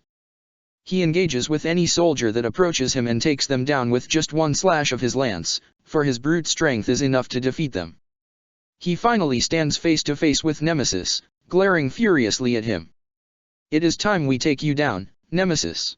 He growls. Your tyranny must end. Nemesis roars as he strikes his sword of the Creator against his silver lance. But as Dmitri strikes his lance against him, a barrier appears before him. He staggers back as Nemesis continues to strike under his protective shield. What's going on? Dmitri falls back to gain distance. Claude, are you seeing this? No effect. Claude sputters. So Nemesis is invincible? It can't be, wait. He then takes notice at how the barrier extends itself like strings, connecting itself to some of the soldiers within his army, 10 to be exact, including a Bow Knight that Claude is currently fighting against. Huh, Claude gasps, catching Dmitri's look. I think they've got some sort of magical link with Nemesis. Could the magic be protecting him? Marianne asks. Not sure, but we'd better take out his 10 commanders before taking him on. Claude responds, resuming his fight with the soldier. Let's take them on one by one. Dmitri joins the fight, fleeing from Nemesis. He swings his lance at the enemy, who only silently dodges his attacks. His face is also eerily blank of any emotion, perhaps even devoid of any life. Hey, Claude lowers his bow for a moment. Can you speak? The man does not respond. Claude frowns. Just puppets controlled by Nemesis. Well, they're the strongest puppets I've ever known. Suddenly, the knight begins his counter-attack, igniting a familiar-looking crest that makes Claude's jaw drop. That is. Dmitri's eyes widen. The arrow fires at their direction in rapid speed. The two men are barely able to dodge that attack in time, as they are caught off guard by the crest that they just saw. Yup, that was my crest, all right. Claude gawks. The crest of Regan. How on earth is this possible? Questions later, Claude. Dmitri rushes at the knight before he can prepare his next arrow. He grunts, grazing the man's arm, but despite the gash, he does not even let out a sound. And even as Claude shoots him straight for his throat, he only falls on the ground, unresponsive to any pain. How creepy. Claude comments. 9 more commanders remaining. We just killed number 10. He exchanges looks with Dmitri. These can't be the 10 elites, can they? What if they're time travelers too? Dmitri glances at the barrier that are connected to the remaining 9. You might not be wrong. Either way, they're the key to stopping Nemesis. He looks back at his troops. Everyone. Defeating those connected to Nemesis barrier is our first priority. You got it. Raphael grins. The golden deer start to split up, heading for the western section of the swamp, where 4 out of the 9 remaining commanders stand. The blue lions follow Dmitri as he makes his way to the right. He leaps into the air, raising his lance before he strikes down at the nearby commander. The foe only looks up lifelessly as he blocks Dmitri with a crest of his own. Dmitri lands back on the ground and gapes at the crest before him. That's the Bladdid crest. Dida says, aghast. This one holds the crest of Dominic. He hears Annette say as she occupies herself with an ancestor of her own. Then he hears Felix scoff in amusement. Who knew I'd get this opportunity to fight one of the 10 elites? A Frildarius, no less. It's a fight against history. Dimitri takes a second to recompose himself, gripping onto his lance. Forgive me, my ancestor. But you do not belong in this world anymore. The two Bladdids fight against each other, one full of life and drive, and the other empty of it. The strength of their slashes makes their weapons vibrate upon impact, its clash echoing in their ears. His counterpart effectively makes Dimitri lose grip from his lance, overpowering him in strength. He freezes upon seeing the incoming strike before him. He might be unable to defend himself from this one. But then a fist meets the face of the hostile Bladdid, making him fly backwards onto the poisonous waters of the swamp. Holst cheers, smiling gloatingly at the king. Yeah. What do you say to that, your majesty? I always wanted to see whose strength was more superior. That was barely a fair fight. Dimitri jests. But thank you, Holst. He frowns at the fallen commander, whose face has not shifted even upon death. I hope you find peace, wherever you are. Dimitri whispers to him. The proud warrior bumps his fists together. All the commanders on the west are down. So are those in the east. Felix says as he withdraws his sword from the Frildarius elite. He takes Annette's hand, helping her up from the ground after her finishing blow against the Dominic commander. She huffs. That must be all of them. Look. The swampland cleared. And she is right. The water begins to evaporate, clearing the land of its wetness and poisonous hazards. As that happens, the barrier around Nemesis fades as well. Your Majesty. Claude. Lawrence calls out as the Golden Deer regroup back together with them. All the subordinates to Nemesis have been eliminated. Claude grins. It took some doing, but now's our chance to face off against Nemesis dash. His face immediately falls. Oh, great. Demonic beasts emerge from the sky, flying in from the back of the battlefield. One of them swoops down rapidly at the group. Its claws manage to graze Claude before he can dodge it on time. Claude! Dimitri yells. But the Alliance leader merely grumbles, as if he had just been flicked rather than tackled by an oversized monster. Demonic beasts flying in from the south. Someone here must be able to summon them. Annette turns her head abruptly. I sense an unusual presence. Someone may be hiding there. I sense them too. Marianne says. It must be coming from that mage over there. They follow toward the direction of where Marianne points it. A mage stands in front of Nemesis with his arms outstretched and is surrounded by the flying demonic beasts that acts like yet another substitute barrier for the King of Liberation. There's no other choice than to take him down so we can reach Nemesis. Claude clicks his tongue in annoyance. Focus your attacks on the mage and any incoming soldiers that defend him. They move in formation, heading straight for the mage.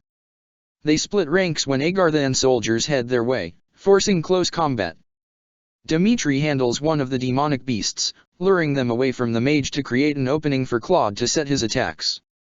The demonic beast roars, swinging its claws at him. Dimitri blocks each slash with his lance, running around the monster. Didu. He calls out. I need your strength. Yes, your majesty. He says. The two join forces and perform a gambit, concentrating all their troops at the beast to create a distraction. The beast roars in pain, falling from the air. Dimitri and Didu leap over the beast, aiming for its head and sweeping it off clean. No. The mage yells. I, Odes, refuse to admit defeat. Won't let that happen. Claude retaliates, firing his arrow straight for the mage's heart. Odes gurgles, clutching onto his chest where the arrow is. He hisses, falling to the ground. Thales. Dimitri's glare hardens at the name, unaffected by how the mage screams as blood trickles from his mouth. His arms reach up for the sky. The darkness must prevail. Eventually, the mage's arms fall to the ground and his screams fade into silence. Now he can't call any more demonic beasts. Claude wipes his brow as he stares at the fallen mage.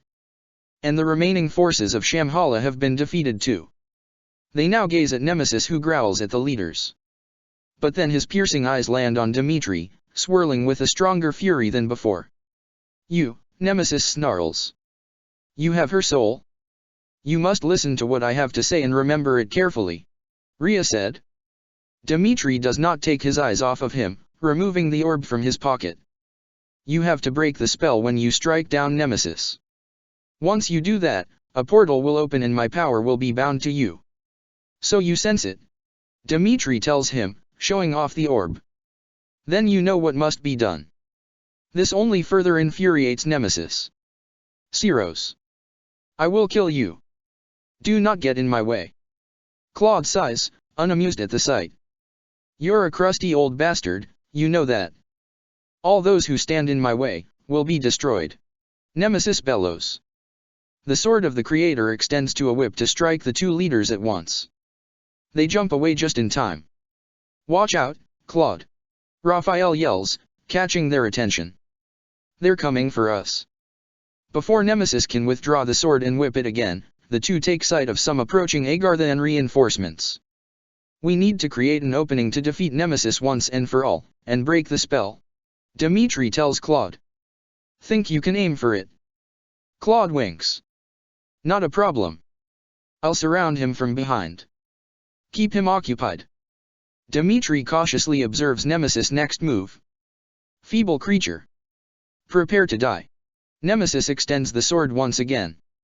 This time, Dimitri blocks it with his lance as he continues to advance. There is another person who wields the sword of the creator. The man smirks rather pridefully at the King of Liberation. Frankly, she knows how to put it to much better use than you. Dimitri finds an opening at his side, hitting him with his lance. Nemesis roars again, growing in rage at the pain. That one seemed to work. Claude shouts, motivation oozing from his voice. We're almost done. Let's go, my friend. Dimitri rushes at Nemesis again. The two clash their weapons, clanging with incredible force. Dimitri glimpses at Claude, who readies his arrow from behind. As if Nemesis notices where Dimitri's attention lies, he ducks his head, barely having evaded Claude's shot. Nemesis spins around at the trickster. You are a foolish child. Tough talk from a guy who's lived too long. Claude smirks. Allow me to fix that. Nemesis whips his sword at Claude. Dimitri uses this to take his chance to rush at Nemesis, but he turns in time to clash blades with him.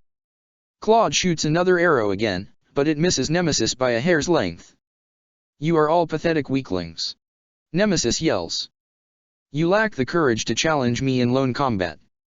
Yet we have the strength to scale the walls between us, to reach our hands in friendship, so we can open our true hearts to one another. Claude fires an arrow into the air. He grins as he stares upwards, watching the arrow as it touches the sun. That's how we win. Claude charges at Nemesis with a war cry. Nemesis blocks him, sweeping the man off his feet. Dimitri then intercepts before Nemesis can attack once more, clashing his lance with his sword. Suddenly, as they are about to clash again, the arrow Claude fired earlier finally falls and pierces through Nemesis' arm.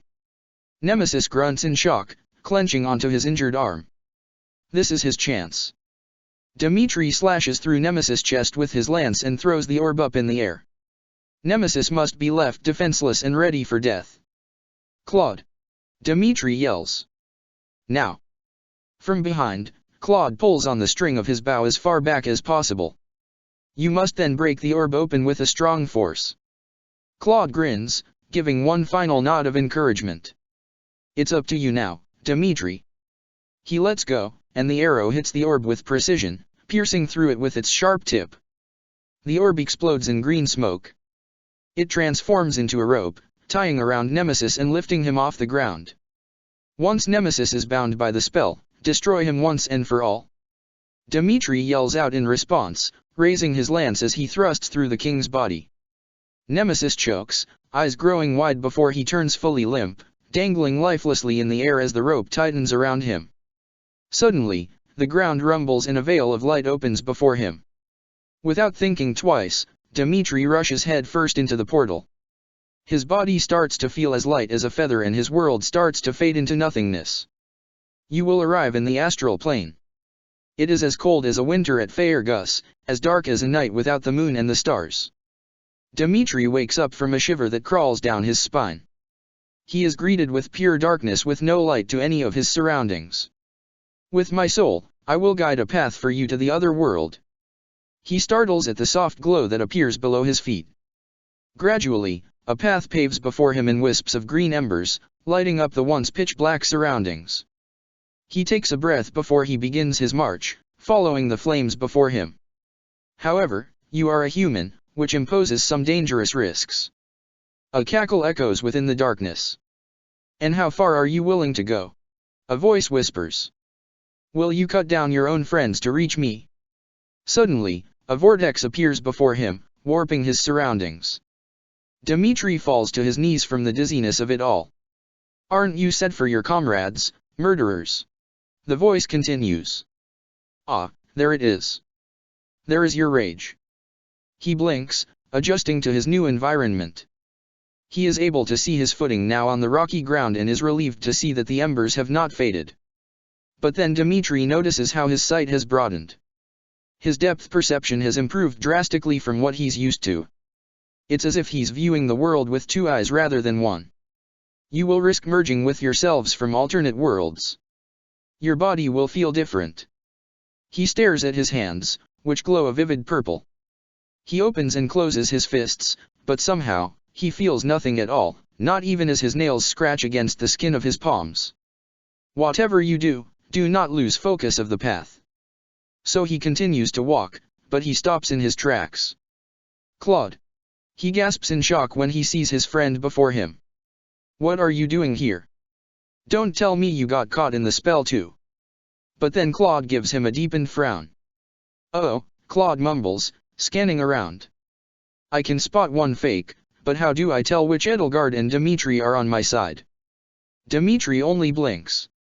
What is he talking about? Perhaps each of us should take on their own double to prevent confusion. Dmitri freezes in his tracks. He knows this voice. When he turns at the sound, his intuition is right. Edelgard stands before him, axe in hand. Edelgard. Dmitri mutters. He shakes his head furiously. You may witness figments of alternate universes that may shock you. You must be prepared to see lost friends. Forgotten enemies. That's right. All of this is an illusion. That's not a bad idea. Dmitri knows this voice too. He shifts his attention and now sees himself. Dmitri's jaw drops at the sight. Sure, he was prepared to see another version of himself, but to see it now in the flesh right before his very eyes is just too jarring for him to comprehend.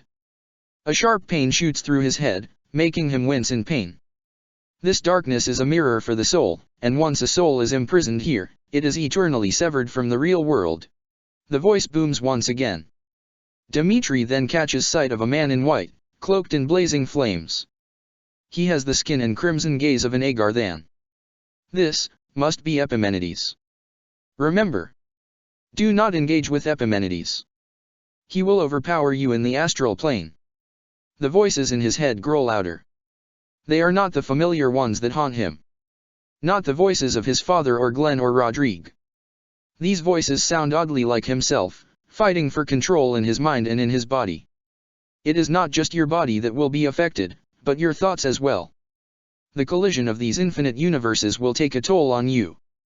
Do not be fooled. He tries to shake them away, but they only grow louder. Their voices will echo through you and you may forget who you are. Why are you helping the Emperor, you wretch? His voice rips out through him. If you mourn your friends, avenge them. He grunts in pain, forcing himself to open his eyes despite the overlapping noises in his head.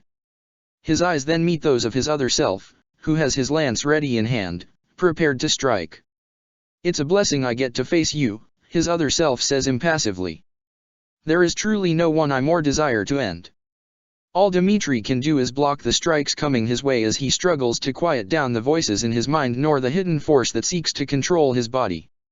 He needs to regain control of himself quickly and find the path. Path. What path? A lance cuts through his armor, but he feels no pain. It's as if his body is entirely numb of everything except for the twisting of his insides and the tightening of his muscles.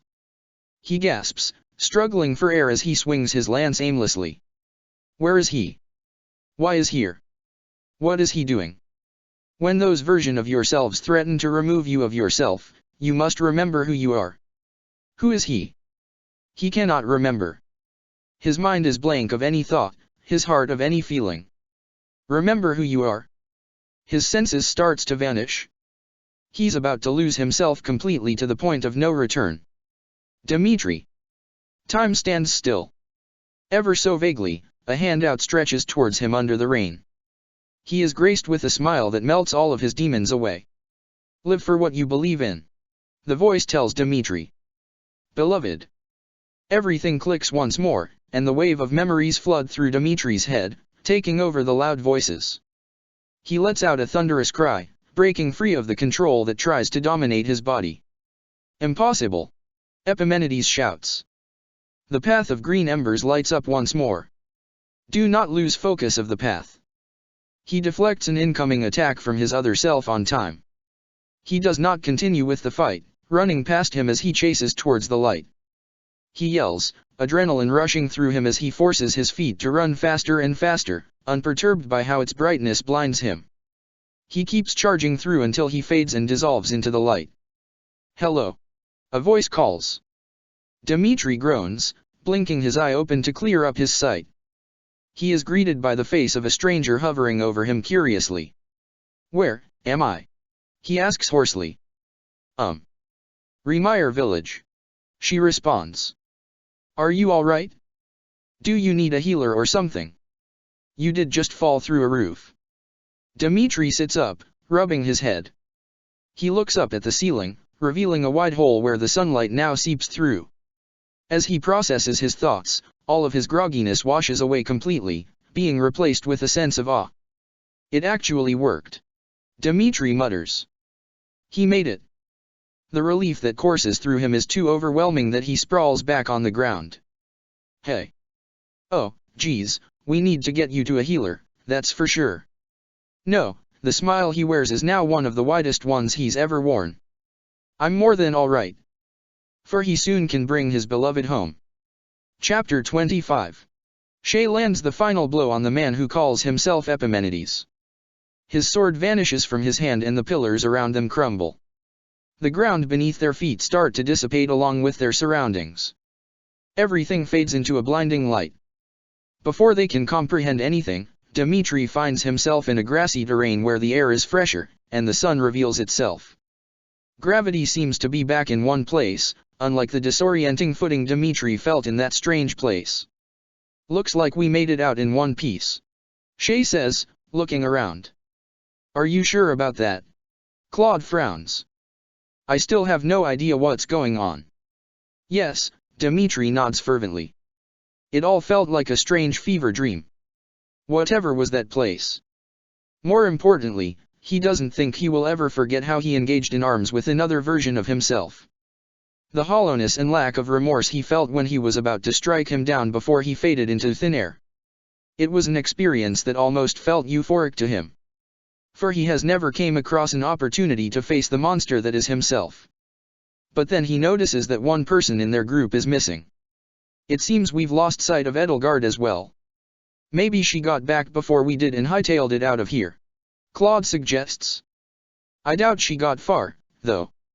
The real question is, where would she go? Gareg Mach, surely. Dmitri thinks. She must seek to reconvene with the Imperial forces. What do you want to do? Shay asks. Should we get back to the search? Or maybe we'd be better off regrouping with the others first. The latter. He answers immediately. We weren't gone long, but I worry for our friend's safety. The horror on Bylitha's face as he disappeared plays back in his mind. He can't make her worry. But, why was she worried so much for him anyway? I should probably get back to my people, too. Claude adds. I don't want them going grey over little old me. He winks. But I'll see you both over at Gareg Mach. Oh, and feel free to clobber the Imperial army without if you get there first. Dmitri nods courteously. Very well. We will see you there, Claude. Dmitri and Shay trek their way back to the battlefield at Burgundy. Annette is the first to spot them, panic written all over her face. Your Majesty. Shay. We're so glad you're alright. Is nobody harmed? Dimitri asks. Felix is the next to notice, angrily stomping their way. You fools. He scolds. We thought you were dead. Sorry to make you worry. Shay says. A lot has happened. Damn right, a lot has happened. Felix snaps. We cannot afford to lose anybody here. Dimitri narrows his gaze at his friend. Felix, what's wrong? Annette is the one to answer in his place, the look of distraught not having faded away from her expression. We lost one of the mercenaries, she starts slowly, her trembling hands clenching into fists. At that comment, Dimitri's heart instantly falls. He does not know how his world can grow even quieter. How time can move even slower. Which mercenary? His question is slow and deliberate. It only takes a look from Annette before he makes a beeline for the battlefield, fearing the answer that may slip from her lips. He approaches the main stronghold and sees a crowd huddled around together. Mercedes kneels on the ground, emitting faith magic from her hands. On the other side, a sturdy man weeps, his tears making him look small. Rodrigue catches sight of him, eyes growing wide. Your Majesty, you're back. But he ignores him as he looks at the center of it all, where a woman lays lifeless on the ground. Kid, wake up. Gerald cries. I can't lose you here. Dimitri's body grows cold. Byleth. He rushes over at the group, immediately falling to his knees next to her body. Her eyes are closed, and she lays as still as a statue. How many times has he seen a dead body near his feet? It is unmistakable. No, he whispers. He meets the bloodshot gaze of her father that shoots ice throughout his veins. No, she can't be. His voice cracks. Your Majesty, calm down. Rodrigue starts. No. He roars, bringing the woman closer to him protectively. He presses his ear against her chest. But her heart, it does not beat. There is no sound to reassure him so. Byleth. He sits up, shaking her body desperately. Wake up. He does not know if he screams, as his body is overwhelmed by the grief that bleeds from within, suffocating him as he continues to shake her body, wishing and praying to the goddess that she wakes up. Byleth. Byleth. She looks up from her chair at the sound of her name and sees her husband peering at her with concern. It is long past the evening, my beloved. He says, massaging her shoulders. I ask for you to get some rest. She grumbles, shaking her head. My advisor has given me much to review.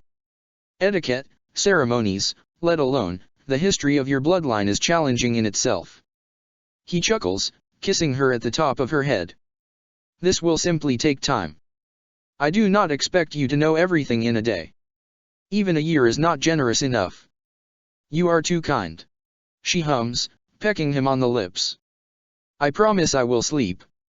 After reading this section on the origin of how your house was named the Blue Lions.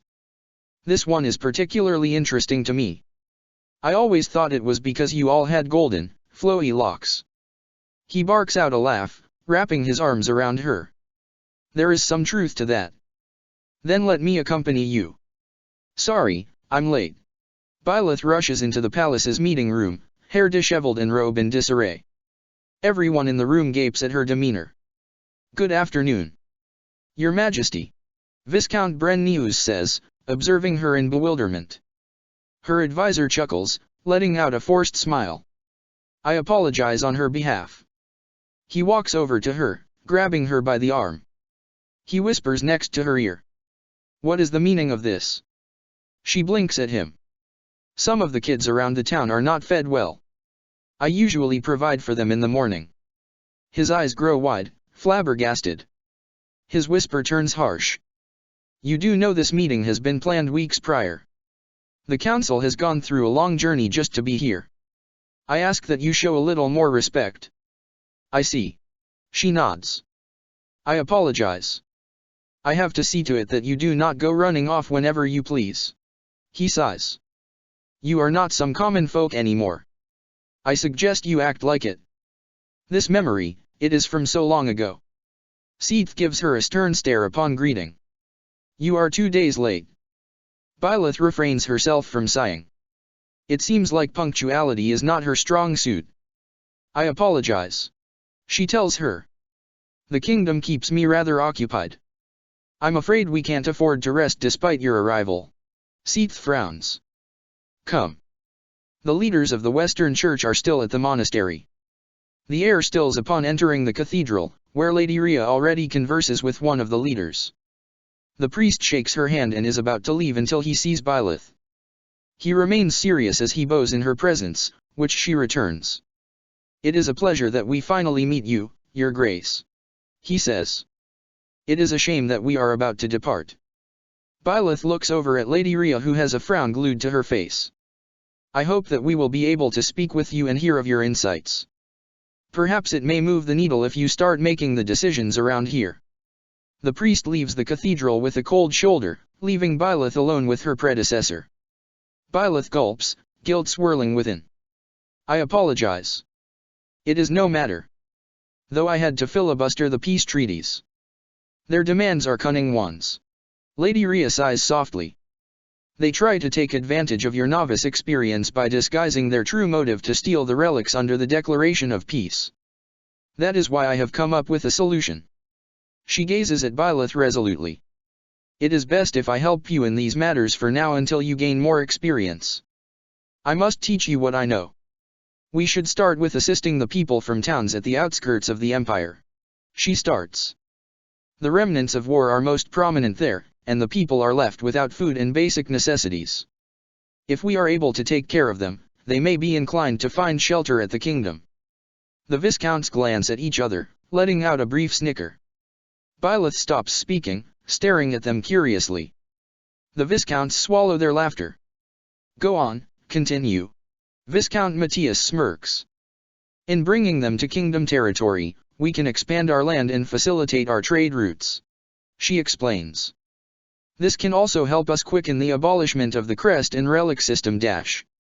This time one of the dukes does not hide his laugh. She blinks in confusion. She does not know what is so funny about her. Was it her looks? Her demeanor?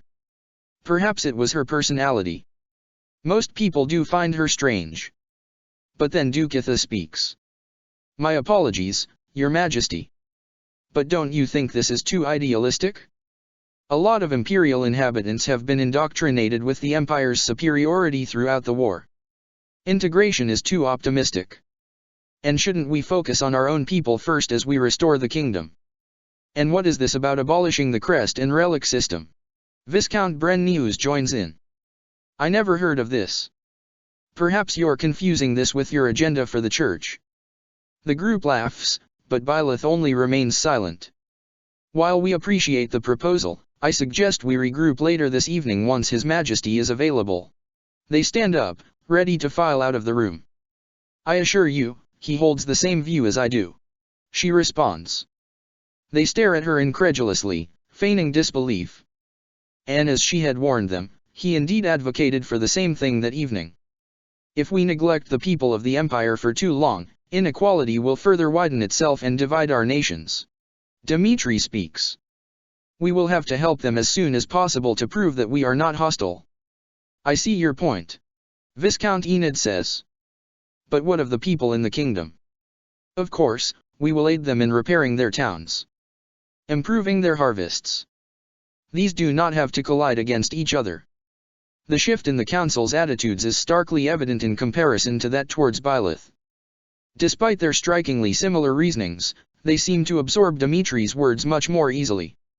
And once people's livelihoods have reached a new kind of normal, we will be introducing our policies to remove the crest system throughout Fodlan and renounce the use of relics.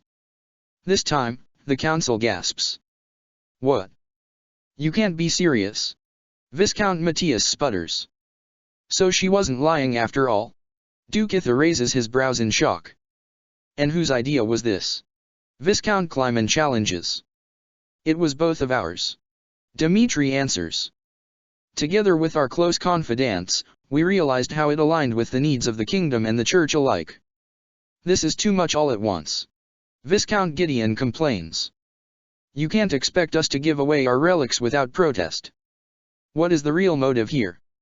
We will not need it anymore in times of peace. Byleth says. Once we reclaim it, we will be sealing it away in Gareg Mach. Gareg Mach. Why can the church possess it, while we can't? As a matter of fact, the church does not find use in those relics. They were created from the bones of the goddess children. They are not blessings gifted from the heavens, unlike crests.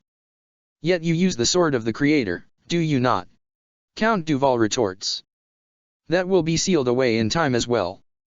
You say that now, but I assure you, we can discuss for new solutions to be in place in protecting your territories. Dmitri says. If we abolish the system, we will be able to create a kingdom, where those with crests and those without can live in equal footing. We will not have power over another just because we can wield a special kind of weapon. This is the world that we want to achieve. War has rampaged our lands for far too long. It is time for us to forge new paths so that we can finally truly live in peace. The council exchanges looks, considering their king's words. Duke Karen sighs. At least allow us to think about it. That is more than we can ask for. Dmitri smiles. The meeting adjourns in lower spirits than when they first came in. Despite that, Dmitri lets out a rather relieved sigh. That went well. Dmitri jests, giving Byleth an encouraging smile. It must have been overwhelming. You haven't had a full council meeting until today. No, she shakes her head. I must say, they do not seem to trust me. It will take time. These nobles are stuck to their old ways. But we will get through to them, I'm sure of it. He holds her hand. Now come, let us relax for the rest of the day, shall we? Didu should have our horses ready by now. She lets him lead her away. Maybe for now, she can set her concerns aside. Why, is she remembering this now? Restorations are going slower than expected. Her advisor sighs. So it seems. Dmitri agrees. But we just emerged from war. These restorations require time. Time is too valuable a resource, Your Majesty. He frowns. At this rate, nobles are concerned of the kingdom's ruling family and whether it will continue to protect the kingdom from the ruins of war. Byleth notices how Dmitri's face falls. What? She looks at her advisor. Does that mean they are expecting an heir? He answers. It is impertinent that we preserve the Bladdid bloodline if we want the kingdom to revive its prosperity. After the tragedy of Duskur and the execution of your uncle, I'm afraid you are the only one who possesses it now, Your Majesty. You should understand the risk. Right. He mutters. Dmitri stays silent long after the meeting until they lie next to each other in their quarters. What are you thinking about, my love? Byleth asks, deciding to pry. His frown remains. May I ask you a personal question? Of course. Ask me anything. He purses his lips. Your mother, did she pass away after you were born as well? Ah. You're worried that the same thing will happen to me. She says it with utmost honesty, revealing her husband's fears in its rawest form. It's not just your mother, but it was the case for my mother as well. He continues. What if this will happen to us? She does not say anything, for she is unable to find an answer to his question. It is something she is unsure of as well. How can she determine her fate if she will be able to live to watch her child be born? At times like these, she wishes that Suthies was in her head, giving her all of the answers. I would like to check our risks in case. Dmitri proposes. I do not think we can do this so carelessly. Okay. She agrees. I'll send a request to Gareg Mach and call for Mercedes. A few weeks later, Mercedes arrives at the kingdom. She stays for a few days, doing intricate studies over their blood, crests, bodies and family history. All that work only to bear downcast news. It is your crests. They are not very compatible with each other. Mercedes frowns. The crest of flames creates difficulties in providing an heir. And it has even more risks should we go through with childbirth. She looks at Byleth. Your crest consists of valuable healing properties. But that is what creates a danger to the baby. The crest of flames grant you healing that is much faster than normal. Then at Dmitri. And with the crest of Bladdid, if your child is to possess it, their strength could create further complications to the delivery, which can lead to two problems. Dmitri gulps, taking hold of Bylith's hand. And that is. The first problem is that Her Majesty's healing could constrict the birthing process and endanger the child's life. Usually, this can be easily resolved by inhibiting her healing abilities. However, this will also lessen her protection against the effects of the crest of Bladdid, which could damage her body internally. From the news, Bylith already knew its implications. So you're saying, it's either me or the child's life? She says, attempting nonchalance. Mercedes lowers her gaze. If it fails, we risk losing both. Dimitri's grip on her hand tightens. When she turns to look at him, she sees how his face has turned pale. Dmitri, she whispers, squeezing his hand. He breathes shallowly. I need a moment. Excuse us. She tells Mercedes. The cleric stands up from her seat, giving them a quick curtsy before leaving them to their privacy. She frowns at the sweat that beads down his forehead. My love, I know it's worrying. It's more than just worrying. He exhales shakily, wiping away his sweat. This is a death sentence. We can take precautions. I'm sure it is preventable. He shakes his head, burying his face in his hands. She rubs his back soothingly. Mercedes is the most skilled healer we know. We'll make sure that the process is as safe as possible. But he shakes his head again. I cannot lose you. Dmitri says, looking at her now, pouring all of his desperate fire into her eyes. But we need one. She insists. It's okay, I don't mind taking that risk.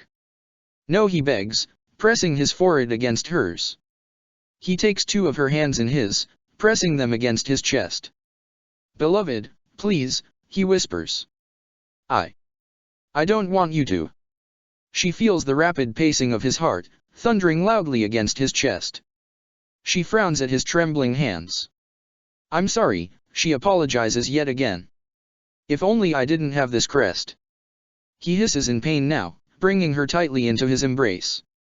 You have nothing to apologize for. Nothing at all.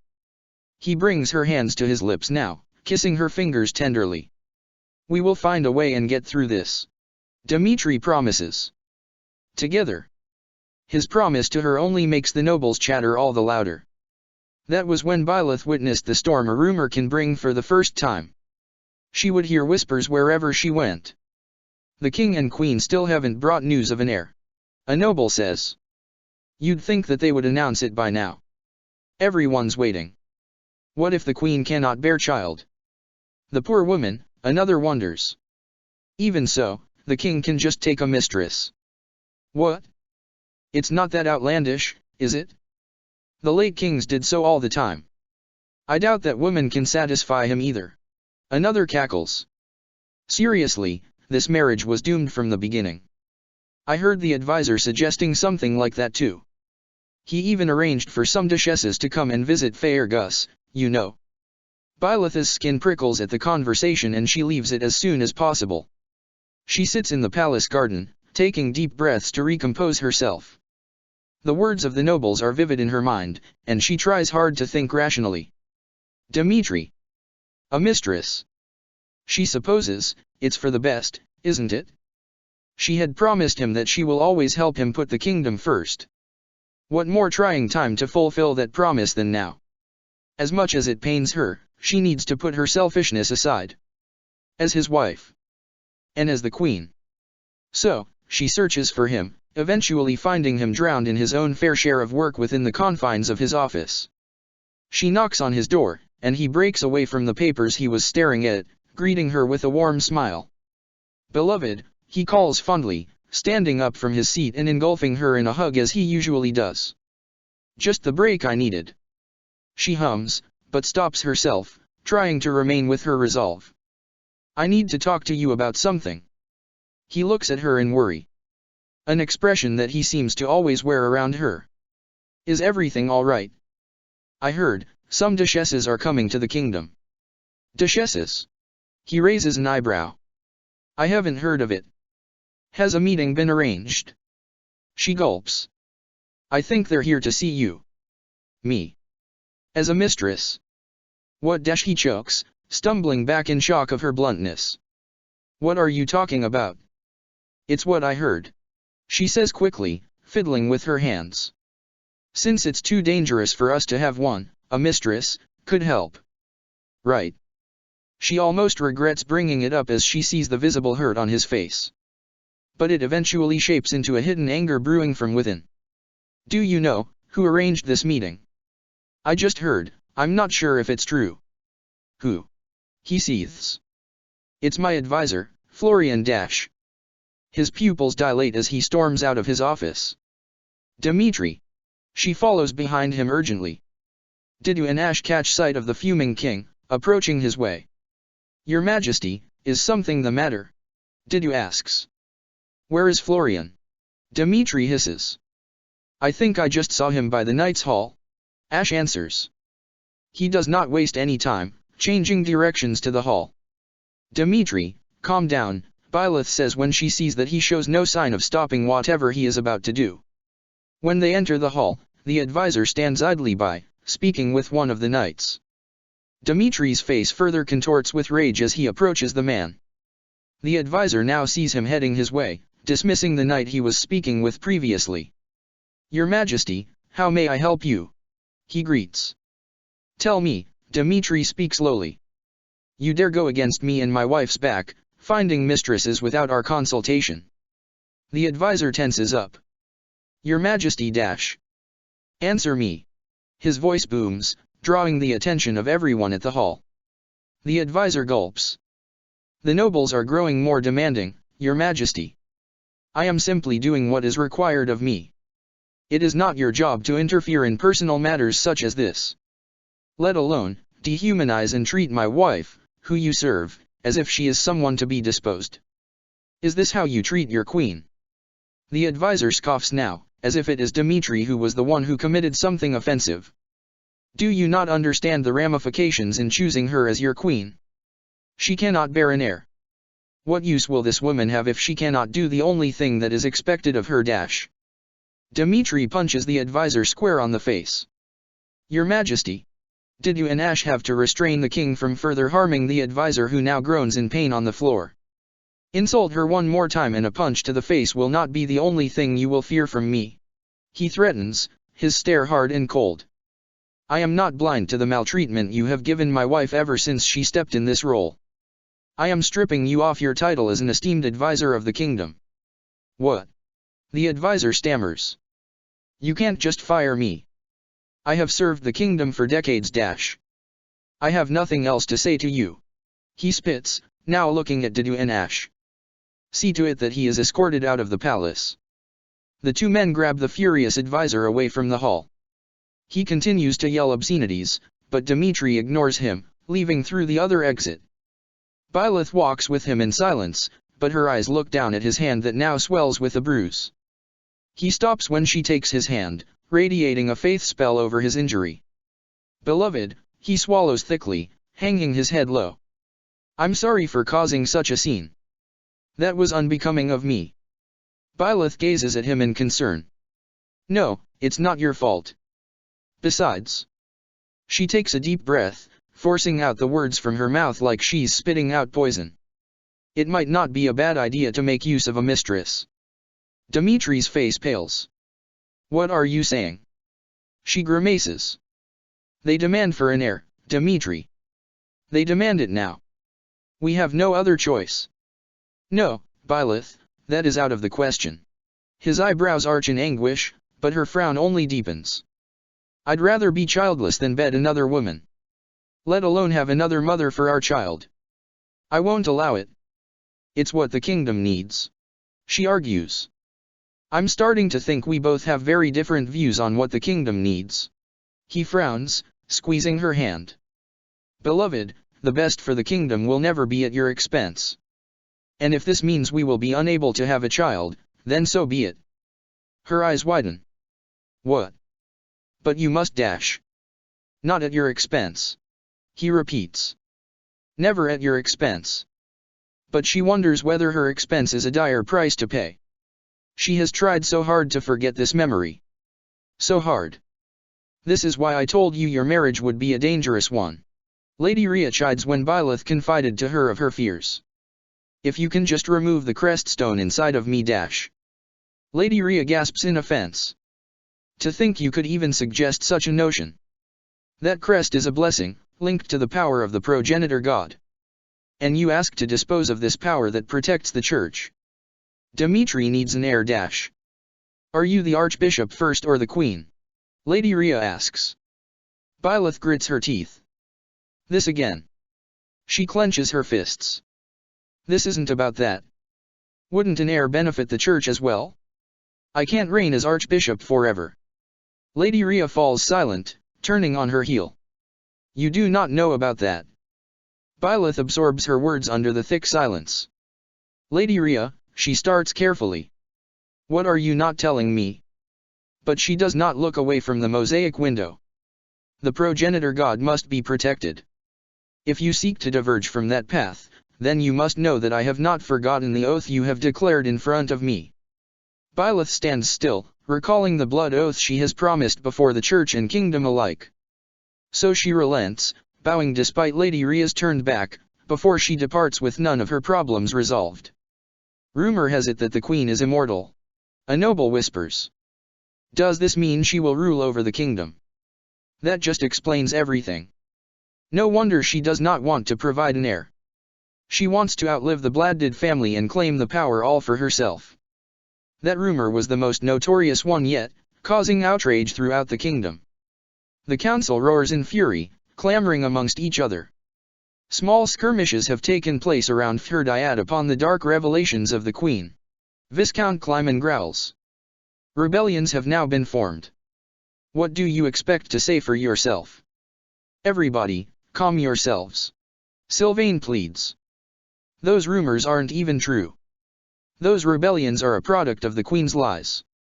She has manipulated us in order to forward the church's agenda. Dukitha shouts. How can we trust her to reclaim the relics from us now? You really think a former mercenary like her would go great lengths to manipulate the likes of you? Felix snaps. You all are more foolish than I thought. Your reign is described as the most scandalous in the history of the kingdom. Count Duval yells. By whom? Ingrid challenges. The nobles? The former council of the empire. You think you are acting smart, but she will be our downfall. Just how many of our sacred traditions has she broken for her own sake? Those traditions are best broken. Dimitri retorts. We are living in a new age filled with peace. Those traditions are holding us back. If your father saw you now, he would be ashamed of you. Marquis Erebus screeches. It is that comment that makes Dimitri freeze. Byleth drags him away from the council immediately, leading him back to his office. Dimitri, breathe with me. She cradles his blanched face. He does as told and they breathe in together. Then out. They do it a few more times, steadying his panting. He leans onto her hands, closing his eyes. Thank you. He whispers. The doors to his office open, and his 3 childhood friends barge into the room. Those nobles believe whatever feeds them fear. Felix spits. What does their opinion matter anyway? They're going to wither away from old age soon enough. Still, they are a powerful presence within the kingdom. Sylvain sighs. Their fear is enough to spook the other nobles out of their mind. They barely have a backbone, those ones. Byleth watches how Dimitri grunts in frustration, pressing the bridge of his nose. She squirms. I'm sorry. This is all my fault. Those are the words she seems to be giving everyone these days. Apologies over apologies for delivering short of what's expected of her. Especially in this chaos. This is unforgivable in her eyes. Don't apologize for the tantrums of those old geezers. Felix cuts her short. They know nothing. We rescued them from war and this is how they act. Dimitri takes a hold of her hand. He's right. They are blowing this drastically out of proportion. Not to mention they won't listen no matter how much I tell them that removing the relics and crest system was my idea. Sylvain reasons. I was just lucky enough that the church wanted to do the same thing all along. Let us arrange a council.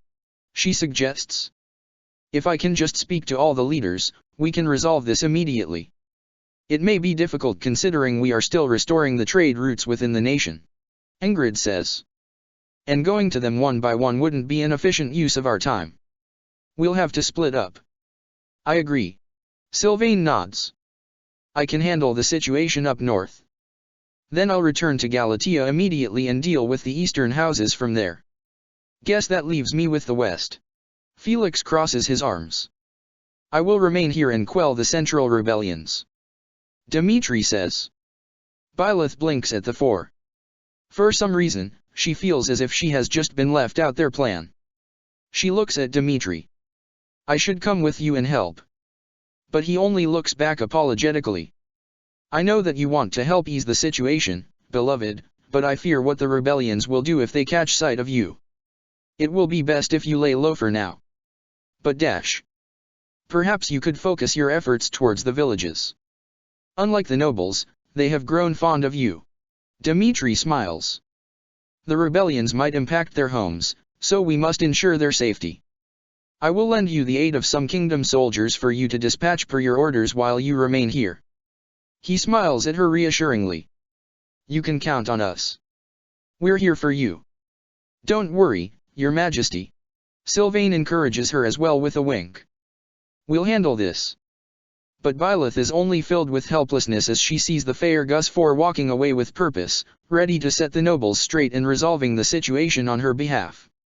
She is not supposed to be creating this much of a mess. She was a powerful mercenary and intelligent commander during the war. Now, she feels as if she is stripped from those titles, replaced with one that creates too much vulnerability than she is comfortable with. She is a fighter, not a queen. A demon, not an archbishop. She is put into a world she knows nothing about. A world where her core does not belong. She feels too out of place. And she realizes it too late. Why are these painful memories resurfacing? As time passes by, the controversies have faded away. But that did not remove the hostilities that they faced from the nobles. She has witnessed the way the life has drained out of her husband as the pressures continued to grow. Everything is all right, beloved. He smiles, but it is filled with weariness. Full of exhaustion. I will handle this. That's what he would always say. Making sure things were fine on her behalf. Always on her behalf. Tell me, Your Majesty, did this conniving archbishop persuade you to go against the ideologies of the kingdom? Think about the kingdom, Your Majesty. We refuse to have decisions made by your emotions. Those rebellions are a product of the Queen's lies. She has manipulated us in order to forward the Church's agenda. How can we trust her to reclaim the relics from us now? You think you're acting smart, but she will be our downfall. Just how many of our sacred traditions has she broken for her own sake? As the heat of the nobles' demands and slander of his reign rises, his nightmares worsen. She watches how he whimpers, twists, and turns in his sleep. It does not matter how he would tell her that she made it easier. It does not matter how he reassured her so. The fact still remained that the pressures were not going away because of her failures. She can't keep doing this to him.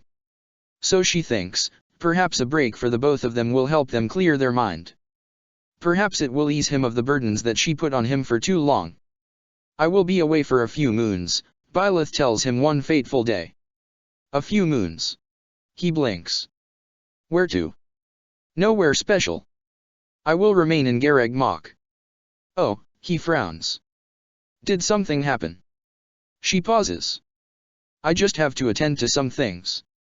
I see. And how long exactly? I don't know yet. He observes her for a moment. Is everything all right, my beloved? Should I be worried? No, she mutters, forcing a smile. I just have a few things I must take care of.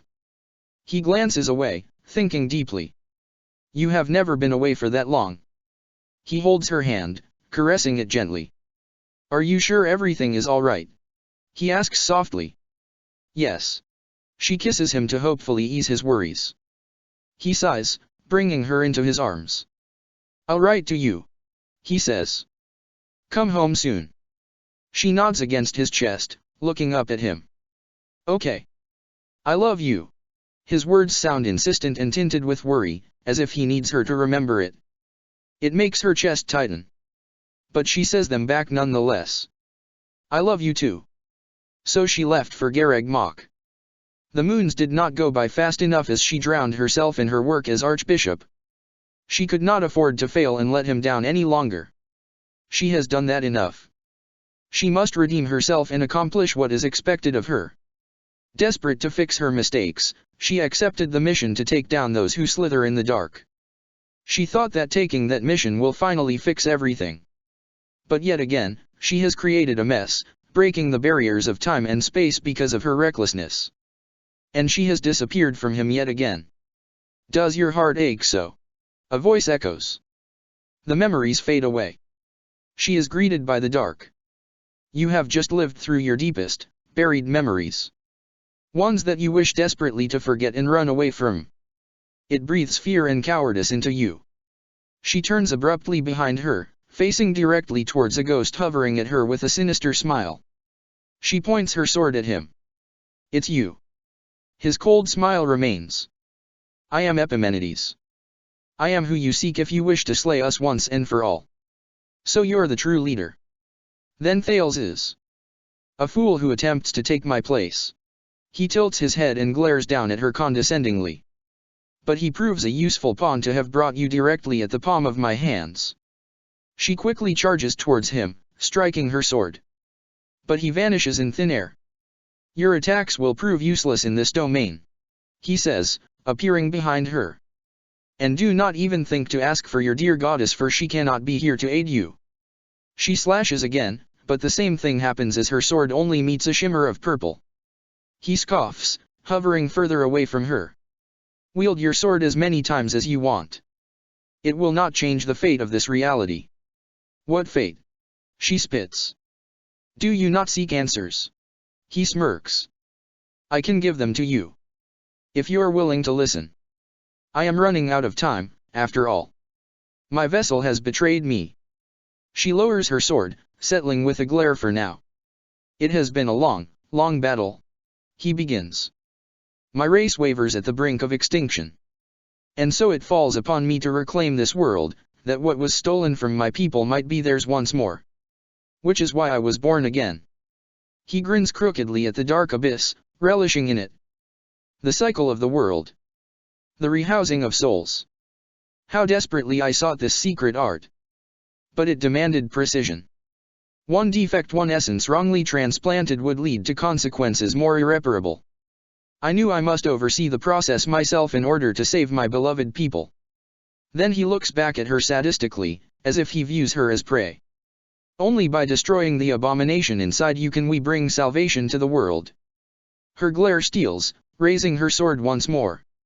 You won't destroy me? Epimenides cackles, his laugh bouncing off of her ears over and over, haunting her everywhere all at once. But don't you see? It is not your body that I need to destroy. He grins. Your spirit, it wavers. I can feel it. It feeds on me, nourishes me. Your feeble spirit brings me life. What a sight to see. You already know, don't you, ashen demon? She freezes as he disappears in front of her, instead feeling a cold hand on her shoulder. You already know, Epimenides whispers closely by her ear. You failed them. Her breath hitches. Her feet plants on the ground like stone. Time and time again, your efforts are fruitless. He coos, floating around her. You only serve to worsen their burden. That is your duty as the progenitor god. You have people that love for you cry out for help, beg for your aid. But alas, it is the duty of a god to abandon those in need. To turn a blind eye at suffering. He glares at her icily. Gods are cruel. They hold the power of the universe to only cause tyranny to their people. That's not true. She whispers. Really? He taunts. A scene plays before her. She stands at Gronder Field. Dimitri slays down foe after foe, eventually getting struck down by a dark spell. She reaches her hand out for him as he falls to the ground. But the scene fades and changes. Now, she's at Alel. Ingrid falls from her Pegasus as an arrow strikes through her heart. Byleth wants to scream for her, but the scene shifts again.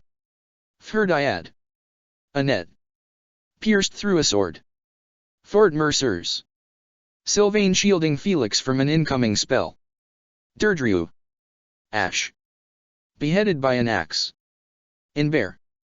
Didu and Mercedes clawed down by a demonic beast. More scenes appear before her, playing over and over. Memories that are supposed to be from a buried past. A history that she has corrected. Yet, they dangle in front of her again, reminding her of her failures. Stop! She yells, swinging her sword in rage. She catches sight of Epimenides from afar, chasing him down. She leaps and strikes her blade down at him. But he doesn't move.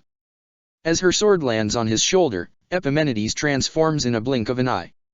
Now, her father stands before her, blood pouring from where she just striked him. She yelps, staggering backwards.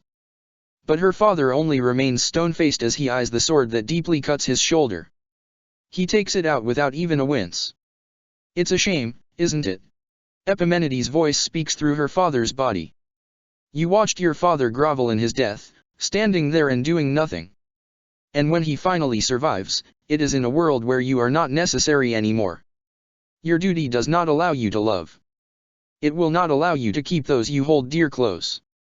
That is what gods are after all. They stray away from humanity, watching them from afar. Never able to reach close enough.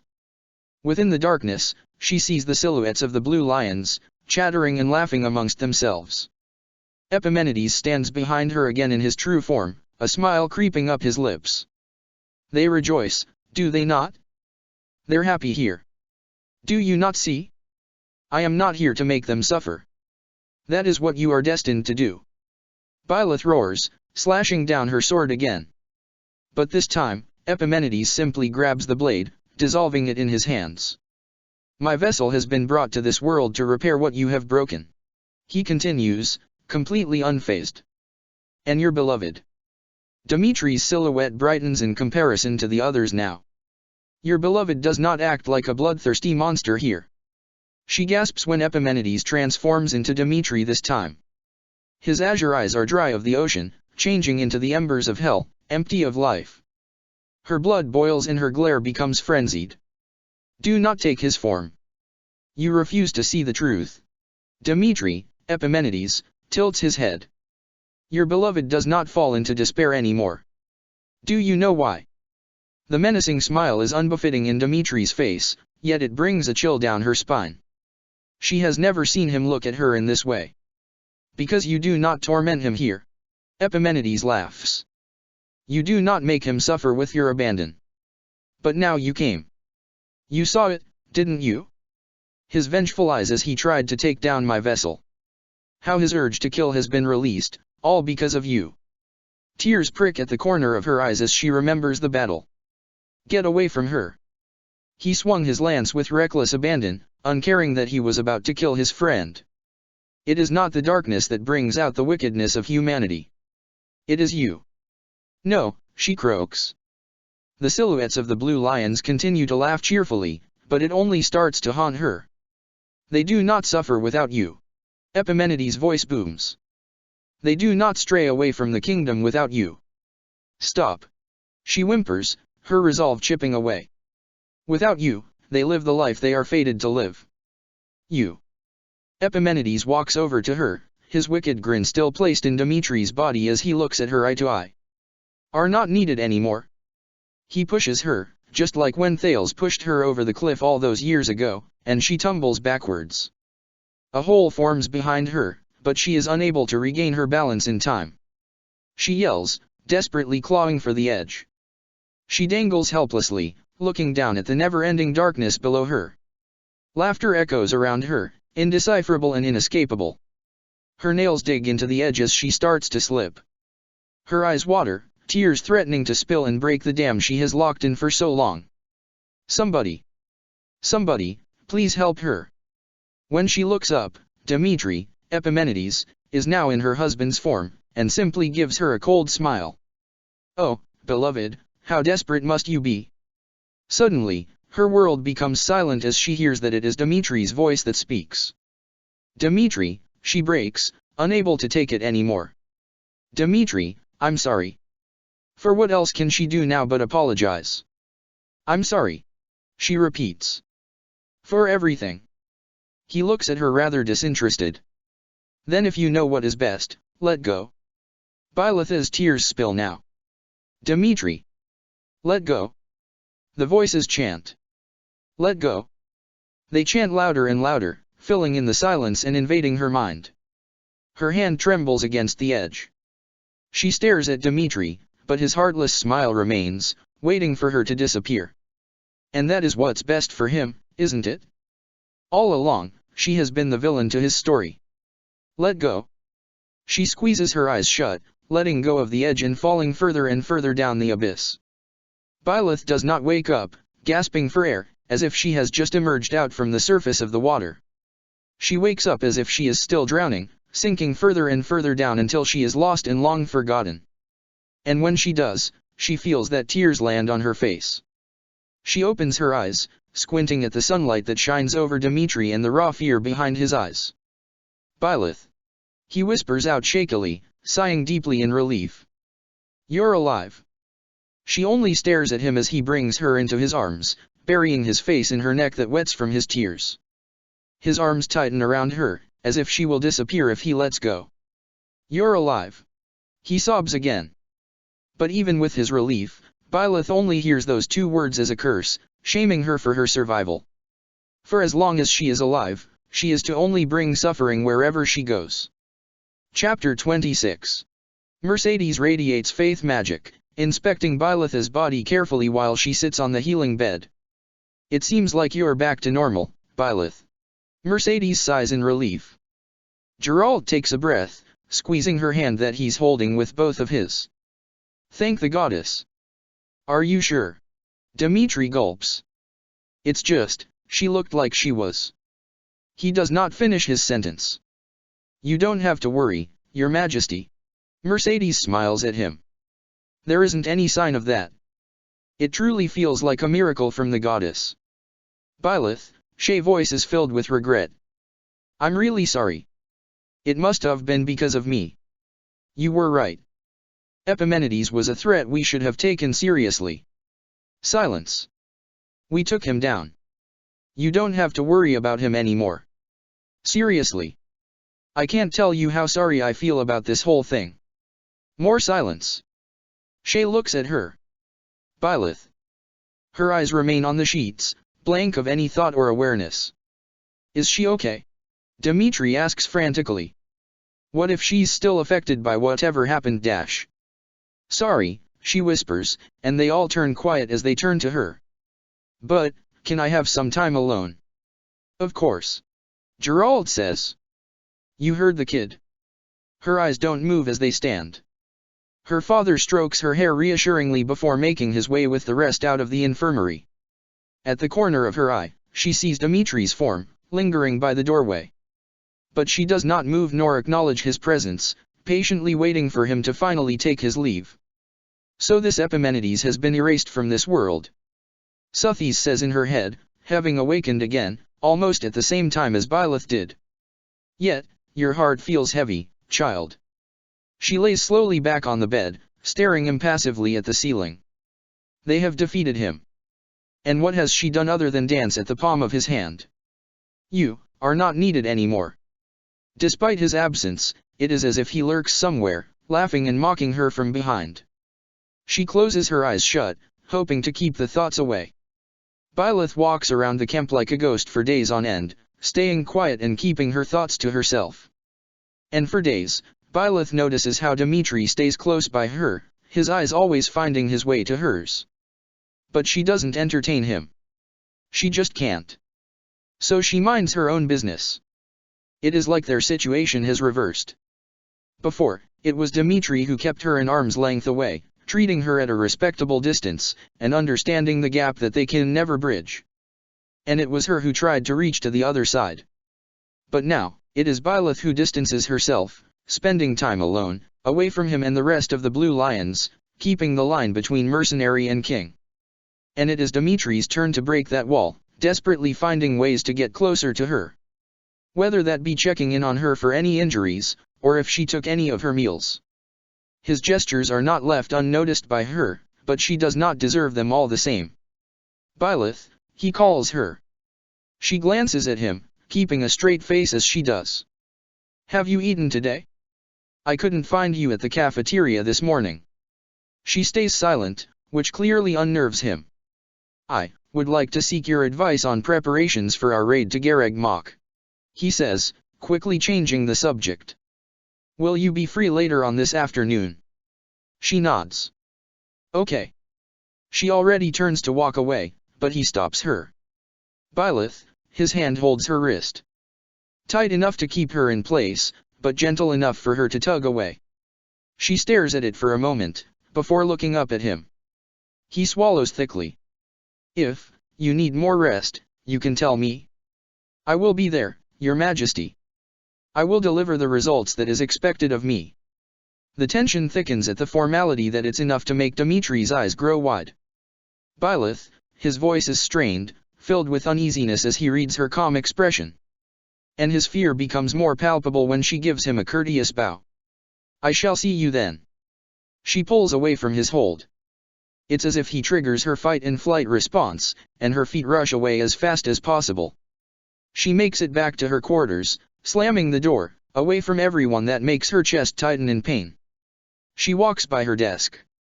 There, where a mirror stands, she sees how her face has paled and her eyebags have darkened. She looks weak. Just like the spirit inside her. Your spirit, it wavers.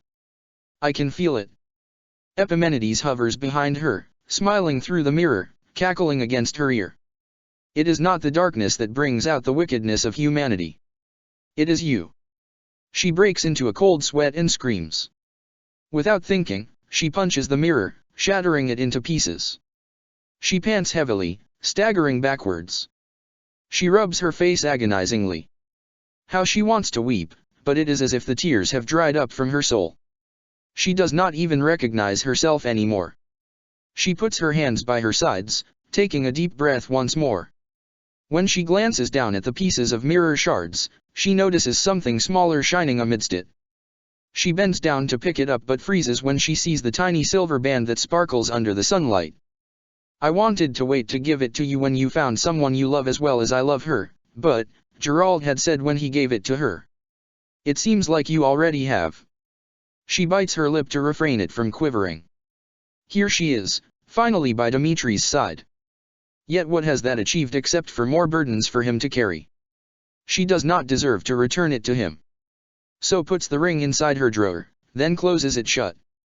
She doesn't think she will ever need to open it again. Byleth slaves herself away in training, desperately trying to shake away the numbness from her body and the dark voices that chide her head. Her strikes are relentless, cutting through the wind so harshly that it whistles. If she is to be of no use as a human, if she is to be unable to keep anyone close, she might as well put her duty as a tool at the forefront of her mind and hone her craft. If that is all she needs to be to quell her selfishness to bring the kingdom to victory, then so be it. Byleth. She stops what she's doing, turning to who calls for her. The other mercenary shifts in place. May I help you, Shay? She asks. He frowns, turning more sheepish. I want to apologize again. I'm really sorry. Can't believe I tried to kill you. Byleth shakes her head. It's all right. I know that wasn't really you. Still, the one who did it was a part of me. He places his hand on his chest. Literally. You asked me about this before. About some mysterious presence within me. That's right. Well, sorry I couldn't give you a straight answer back then. Shay says. Arvel told me not to tell anyone. That's the name of the presence that was inside my head, by the way. The one that took control of my body and tried to kill you. Or maybe it was someone else entirely. The one that called himself Epimenides. Arvel and Epimenides, She says it nonchalantly, showing little interest. I wonder what manner of beings they are. Beats me. And it's not like I can just go and ask them now. Honestly, I kinda wish I'd talked to Arvel more now that I can't. That's how these things work, sadly. Byleth murmurs, remembering when she lost Suthies when she merged with her in her real world. When you're ready to talk, the person you want to talk to is no longer there. But there's still so much I don't know. Remember how I got trapped inside that void with Dimitri and the others after our fight? That's when Arvel used the name Epimenides. And then tried to kill us. Arvel. Is there a second one? Are Arvel and Epimenides the same being? I'd like to think they're different, but maybe I'm wrong. Maybe Epimenides is just Arvel's true identity. I don't know if they were just using me, or if they had some other goal in mind. All I've got are a bunch of mysteries that I'll probably never solve. Byleth stares at him for a moment. I did notice one thing. What's that? It was when we were fighting and you were being manipulated. It seemed like Arvel was trying to keep your body from getting hurt. They could have fought more recklessly. I don't see why it would have made a difference to them, but they were making sure you weren't harmed. Shay scoffs. Come on. That's not protecting me. That's protecting the body they went through all that trouble to get. Byleth shrugs slightly. Maybe. Maybe not. For she doesn't know how their relationship is. Whether he considers himself to be a tool as well. A vessel to serve a purpose outside of one's own desire. I guess Arvel's the only one who knows the truth. Or as the Syros folks say, only the goddess knows. Right. Shay sighs. But, hey, thanks for telling me that. Really. It does make me feel better. I've got no choice now but to keep moving forward. Live out the destiny the two of us once shared. Funny. I came here to apologize, but you ended up cheering me up instead. Catch you later, okay. Shay takes his leave, and Byleth only watches, a loneliness settling in her. Only the goddess knows, Byleth mutters. Well, the goddess may have been the one telling you that. And if she knows anything, she is to only serve the goddess will. To be a tool for the church and kingdom. Perhaps Shay has escaped his fate. Epimenides has disappeared, after all. A small part of her feels envious for that. Shay can create his own destiny now. One that can bring him closer to the Blue Lions, and everybody else that he loves. He is not a vessel anymore, let alone, holds the power of a god. Meanwhile, she is chained to that power. And all she can do is serve it. Is that what you really think of me? Suthes asks her without any trace of malice that Byleth has accustomed herself to. That I am blind to your wants and needs? Byleth ignores her, resuming her training once more, yelling out a battle cry to drown out the voice in her head. I must say, you haven't been looking any better.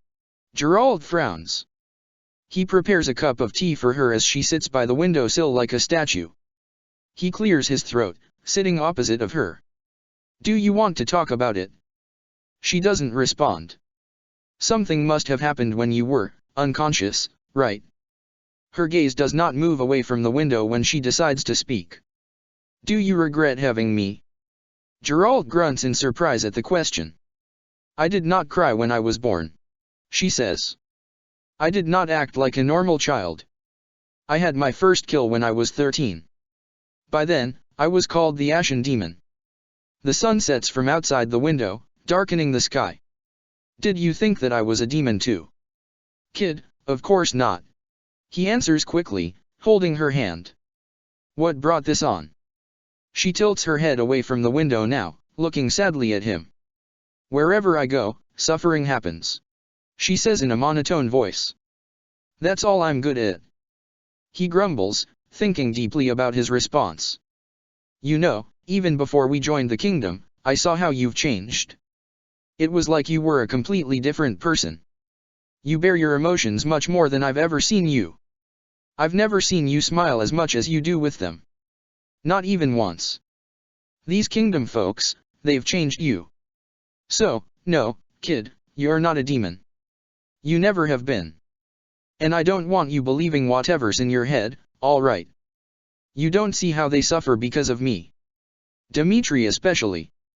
How he kills without hesitation because of me. I bring out the worst in him.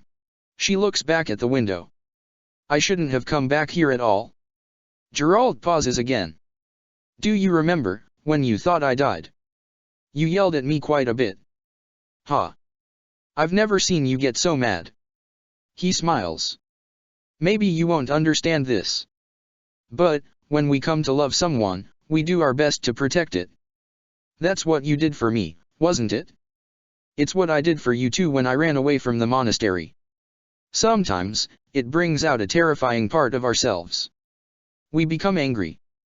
But in that anger, we become brave because that anger comes to our need to protect those we love. Those we love. She repeats in a murmur. That anger, it's always going to be messy. But that's how love is, it's messy. It's the messiest thing in the world and it's never easy, but it's the best thing we'll have.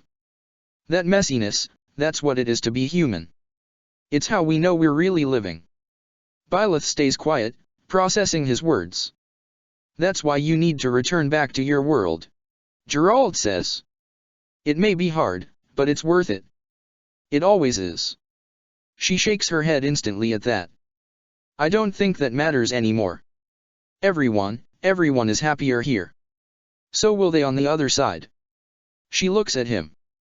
Besides, you're alive here. That alone is better enough. Yeah, he rubs the back of his head. But are you happy?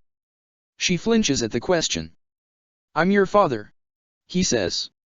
Your happiness is all that's going to matter to me, whether I'm there or not. He chuckles. I've lived long enough anyway. There's no need for you to worry about little, old me. But, she frowns. He sighs, patting her knee comfortingly. Look, whatever you decide, I'll be here to support you. Take your time to think about what it is you really want. He stands up, allowing her for some space. You may not know it, kid, but you're far too selfless for your own good. He says as he holds on to the doorknob. You're too hard on yourself. Your presence matters too, you know. She's left speechless, unsure of how to respond, but he doesn't need her to as he shuts the door behind him. Byleth is unable to sleep that evening, for Epimenides continues to torment her mind, even in her dreams. Smiling mockingly as she falls down the cold, dark abyss. The memory of Epimenides lurks in her mind, making her heart feel heavy. Her senses are heightened in the dark, wondering if he will show up in front of her once again. But she's being ridiculous. Epimenides is destroyed. He is gone. The world is saved. And it is thanks to the mercenary that has taken her place. Regardless of Epimenides' intentions, the core of his truth is right. She only brings to repair what she has broken. A replacement that will create a better future. What are you doing? She hears Dimitri shout from afar. She turns to the voice, worried as to what might be happening. Has he been harmed? But in the distance, she sees Felix next to him, the king's arm slung by his shoulder. As your new right-hand man, my first act is to haul my restless king back to bed where he belongs. Felix chides. This is absurd. Dimitri complains. My feet are dragging on the floor. It's your own fault for being so tall, you sack of muscle. And Dimitri laughs at that. Say, do you remember how I once carried you in this way when you twisted your ankle? Yeah, turns out lugging folks around is good training, so just cram it and let me finish my workout already. Yes, of course. Please, carry on. The two do not seem to notice her presence as they bicker on. You are not needed anymore. Despite the tears that brim in her eyes, there is an acceptance that starts to settle in her heart. The Blue Lions. Rodrigue. They will be there to support him. And the mercenary in his life is not one that will continue to torment him into vengeance and bloodlust. He will be all right without her. And she supposes that is good enough for her to know. It is good enough for her to let go of this world. And let go of the other. Byleth squats outside the gate of the base camp, staring at the row of pink flowers that Annette had suggested her to go to. There is a certain comfort that she feels that she hasn't felt in days. One that allows her to sleep a little bit better in the night. She starts to think about a new path that she can carve for herself after the war and her contract with the kingdom ends. A path that does not seem all too bleak. One that she knows she can live with. Do you like flowers? She looks up at the voice. Dimitri stands by her, his expression turning shy as he asks her the question. Yes, she answers mellowly. Particularly these ones. Slowly, he bends on one knee by her side. Byleth keeps her eyes on the flowers, plucking one of them. What are those? Dmitri asks. Primroses. She answers. Some say it symbolizes renewal. She plucks one, giving it to him. He stares at it intensely. The flower is tiny in comparison to his hand, so he holds it with care. I always found them quite comforting. She continues plucking from the meadow. I think it's their color. It calms me down. She doesn't know why she rambles on, but she does anyway. It's small, and a little bit delicate. She lets out a small smile. Maybe that's another reason why I like it. You have to handle it with extra care and kindness. She plucks a few more, creating a small bundle in her hands. They're beautiful. He says those words with so much sincerity that she can't help but turn to him. When she does, she sees that his eyes do not look at the flowers, but at her. He stares at her like she is the sun, and he is the sunflower that follows her way wherever she goes. It is too much. She stands up abruptly, turning away. Byleth, wait. Dmitri gets up on his feet quickly as well. Forgive me, I do not want to make you uncomfortable, but... His voice trails away when she looks back at him. His body tenses as he locks with her gaze, which is bottled with so much pain that she tries so hard not to release. It makes me happy that you're out here doing this. You've been so sad. I just want to make sure you're okay. He gulps. That's all. Dmitri, you mustn't worry about me. Her eyebrows furrow in pain. I am just a mercenary hired by the kingdom. My job is to aid you in your victory. Making sure I'm okay, that's not part of the deal, and it shouldn't be your concern. But, you're not just a mercenary to me. He says softly. You're my friend. But Byleth knows how he really views her. The unspoken truth only hurts Byleth even more. It will only further trouble you if you view me that way. She closes her eyes, inhaling deeply. Please. Your Majesty, I ask that you treat me as a mercenary, nothing more, okay? Her voice chokes on her last word. Before he makes her speak again, she turns on her heel, scurrying away as quickly as she can. There you are. Gerald says. What's going on? It's not like you to send for me. I have something to give you. She replies. Well, this is new. He gives her a toothy grin. What is it? Here. She holds out the small bundle of flowers that she arranged, giving it to him. Flowers. He gasps, holding them in his hands carefully. Now I'm really surprised. I mean, you've never given flowers to anyone before, have you? I had to ask some of our allies for advice. Because I wasn't sure the best way to communicate my feelings. What do you mean? She can already feel the tightness in her chest as she lets out her sincerity. I'm really thankful that you're my captain, but also, that you're my father. I've never really told you that, so I wanted to make sure you knew. Kid, his voice trails off. When I asked, everyone said I should give you flowers. Apparently, that's what they used to do back at the officers' academy. Her eyes sadden, as nostalgia waves through her.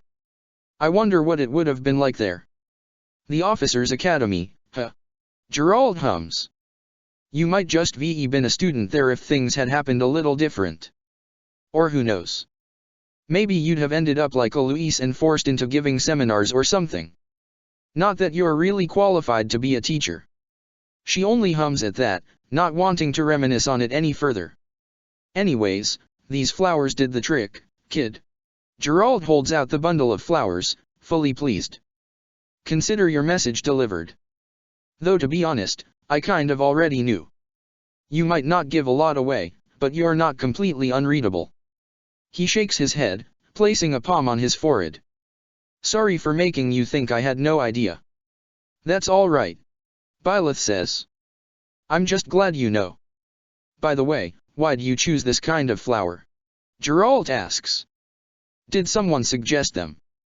No, I picked them out myself. I thought they were nice to look at. Calming in a way. Gerald laughs. You even like the same flowers as your mother. Can you inherit that kind of thing? I used to give these to Citrai all the time. I'd pull them out from behind my back, and her face would light up like the brightest torch you'd ever seen. He ponders. Maybe this is how she felt whenever she got them. I'll keep that in mind for next time. She smiles. I want to see how this mercenary life of ours is going to play out, together. Those feelings are never going to change. And I'll do what I must to make sure you know that. Geralt's gaze softens. He does not smile, but he does not frown either. Thanks, kid. Byleth takes a breath. This is what she wants. She's sure of it. Rodrigue calls for the mercenaries as the troops start to assemble by the command center. She catches Dimitri staring at her again, but she busies herself with the weaponry, collecting her swords and strapping it behind her. She doesn't watch to see how his face falls. When we left our school 2 years ago, I never imagined this was how we might make our return. Dimitri begins. I think I'll skip the next class reunion if this is what they're always going to be like. Sylvain jokes. Our enemy's waiting for us just beyond these ramparts. And Thales is at its heart. Ingrid says. This is our chance to stop him once and for all. Byleth stops what she's doing at that remark. Thales is alive? Strange. Suthies says. Though it does not matter now. He will be eliminated swiftly now that the power of the darkness has weakened. Annette shivers. I always get the jitters before big battles like this. You needn't worry. Rodrigue says. Besides, there won't be time for nerves once the fighting begins. Yes. Mercedes agrees. And we'll surely win with the goddess's guidance at our backs. In any case, there's no turning back now. Ash encourages. So let's stand tall and greet this battle with our heads held high. Dida looks around. There's still no sign of the alliance, Your Majesty. Claude will come. I'm sure of it. Dimitri replies. He knows full well if we fall he'll be next. And Claude told me that we would meet again. He's crafty, yes, but I've never known him to be a liar. The banner of the kingdom rolls out from the flagpole. It's almost time. Felix nudges him. That's your cue, Dimitri. Yeah, we could all use one of your inspiring speeches to really set the mood. Shay grins. Right then. Dimitri walks up at the podium, hitting the ground with the end of Eridbar. Hear me well, fearless knights of Faerghus. He yells from above. It is only through your combined efforts that we find ourselves here, with a pointed blade thrust at the throat of our enemy. We lost so many lives in Duscur. Our king, his knights, and more innocents than I can bear to count. This war has claimed even more. Byleth holds her breath. His confidence, his determination, all of it true to his spirit as a king. That part of him is something she will forever admire and be proud of him for. Even if it has to be from afar. But now we can finally avenge all of those who have fallen. Today, we sever the threads of fate that bind us to our troubled past, and march forth into a bright tomorrow. We shall fight, we shall survive, and we shall win a glorious future for Fodlan. I trust each of you to see our task through. Now, move out. The troops cheer, scrambling as they ready their final battalions and prepare their stations. Dimitri heads back to the main forces, each congratulating him with excitement. Amazing speech, Your Majesty. Annette squeals. I got chills. Shay adds. Please, settle down. Dimitri shakes his head abashedly. We must get ready. Right, that helps boost the morale. Rodrigue claps his hands together. He looks at Byleth. Now, as for you mercenaries, we must dash. Suddenly, they hear a noise by the gate. Sorry, but we can't let you in, sir. The gatekeeper says frantically. Please, I just need to look for somebody. The voice begs. Byleth freezes. It can't be. Rodrigue turns at the gate. That voice sounds familiar. Byleth is the first to move her feet.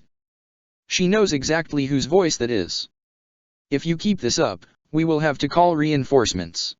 The gatekeeper continues. I assure you, I do not mean any harm. Her veins pulse as she approaches the gate, each footstep loud in her ears. And that's when she sees him. Dimitri. Byleth calls out without thinking. It's as if the world fades away when his gaze moves from the gatekeeper to her. Sylvain sputters. Did she just call him Dimitri?